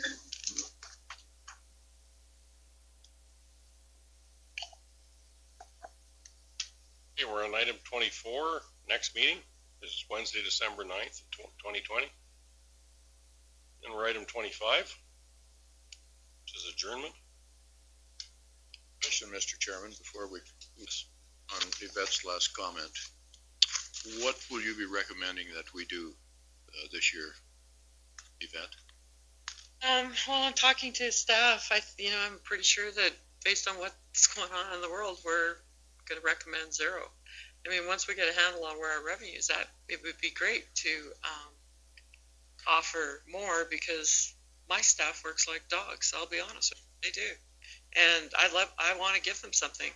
But I caution you guys on funding organizations that we belong to when they put merit increases in, and we hold zero with ours, because it just creates bad feelings. Only one that I can say about this one is it is actually less money than what we spent with them last year. We are saving some money. They have done the budget of cutting back, right? And we've done the same thing, because council didn't go to conferences and councils didn't go to meetings and staff didn't go to training or conferences either. So that worries me a little bit too, because they're going to take that money, they're going to move it into 2021 for their budget. What happens in 2022? I mean, I don't think oil and gas all of a sudden is going to explode and revenues we're going to be tripping over money in here. I'd be more cautious or concerned with the fact that if they had taken the money and put it in reserves or found some way to spend it in other ways. But I think they've been very frugal with what they've done. They had a $30,000 saving by being shut down. They didn't. I mean, their staff members, by the looks of it, didn't get paid, right? So I don't know. I don't know if we actually, how the county did it, as far as I think we, anybody on CERB, right? So. No, but those 22 people that I didn't bring back to work. No, fair enough. I know what you're saying. I hear your caution, and I understand. This is one of the organizations I think that has done some due diligence. So. Yeah, I think a lot of organizations have done due diligence, but where do you put the measuring stick as to who works harder? Because I'll put my staff up against anybody, any place, anywhere. And so if the whole world's going zero, then you fund organizations, the whole world should go zero. And I get it, they're on a pay scale and they've got merits coming and everything else, but this is an extraordinary year. If we hold our staff, I would expect the organizations that we fund to hold to zero too. How many employees do they have? A dozen? 24? Oh, maybe not quite that much. Maybe what are they for full? Because they've got a bunch of part-time. Ages and stuff, they did get laid off through COVID. Because the books all had to be quarantined. But there's, I was thinking only about 6 or 7 or 8, isn't there? That are, there's full-time, permanent kind of thing? I might have overestimated there. Maybe it's closer to just 1 dozen, but. I think that would be a fair comment, Yvette. Put back to all the organizations that we fund. This is what I was looking at. Could you look at that? And I think our representative on the library can bring that back to them as a note. That is something that the discussion had here was about that for sure. It does. It creates dissension. It creates a lot of hard feelings. And I know your argument about they may not get paid as high as the county employee, but that's an argument with no merit to me, because they picked that career, right? Just like everybody here picked theirs.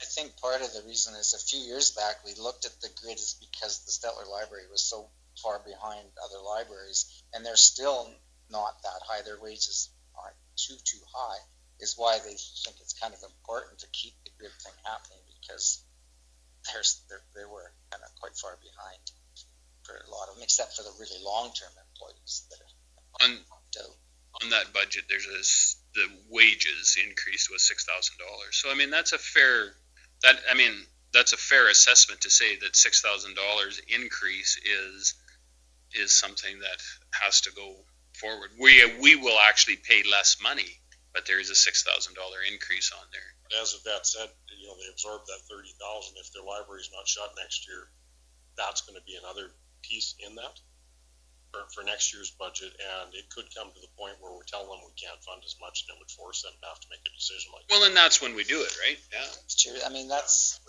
to fund what they request. No, I think what they did was great. I mean, it's a great thing to do, but I might be a little more inclined to see them maybe stick it in reserve and maybe save $10,000 for 2020, 2021, another $10,000 for 2022, because all of a sudden, if things go back to the new norm, they start going to conferences, they have all their staff going, their library isn't shut down. My question would be, did they pay rent while they were shut down? Like maybe the town needs to look at this a little. It's a very valid point, yeah. So all of a sudden in 2022, we get hit with a $60,000 increase because they spent their $30,000 in 2021. They apply for that small business rent deferral program from the federal government, and did they apply for it? I don't know, and I don't know how that applies to nonprofits. It's one thing I never really looked at because it wasn't applicable to any of us, right? So from the ASHA board, we were looking at it, but you had to have your rentee, your landlord, make application. It was kind of a screwed up system. And so it ended up that we didn't make that application, but it was kind of nonprofit organizations could, but your landlord had to buy into it. And if your landlord didn't, what was the incentive for the landlord? Pay me or get out. They had no incentive. So I don't know. It'd be something to look at. Definitions of shut down. The doors were shut down to the public, but the staff was all on the inside, just like here. We were shut down to the public for a certain length of time, but the staff was still working, and that was the same there. That's when they did their curbside deliveries and all their online stuff sort of thing. So they were still paying their staff through the COVID thing. So they were physically in the building, so they had to pay the rent and utility part of it too, I think. Just one further comment, Mr. Chairman. Depending on our decision about the signs, I may be sending the county a bill for my gate sign. Just saying. Before you guys leave, one conversation I want to have with you is Christmas. Of course, we're still on. You want to adjourn first? Oh, I thought we adjourned. We haven't adjourned. Sorry. Sir Crowley? All in favor?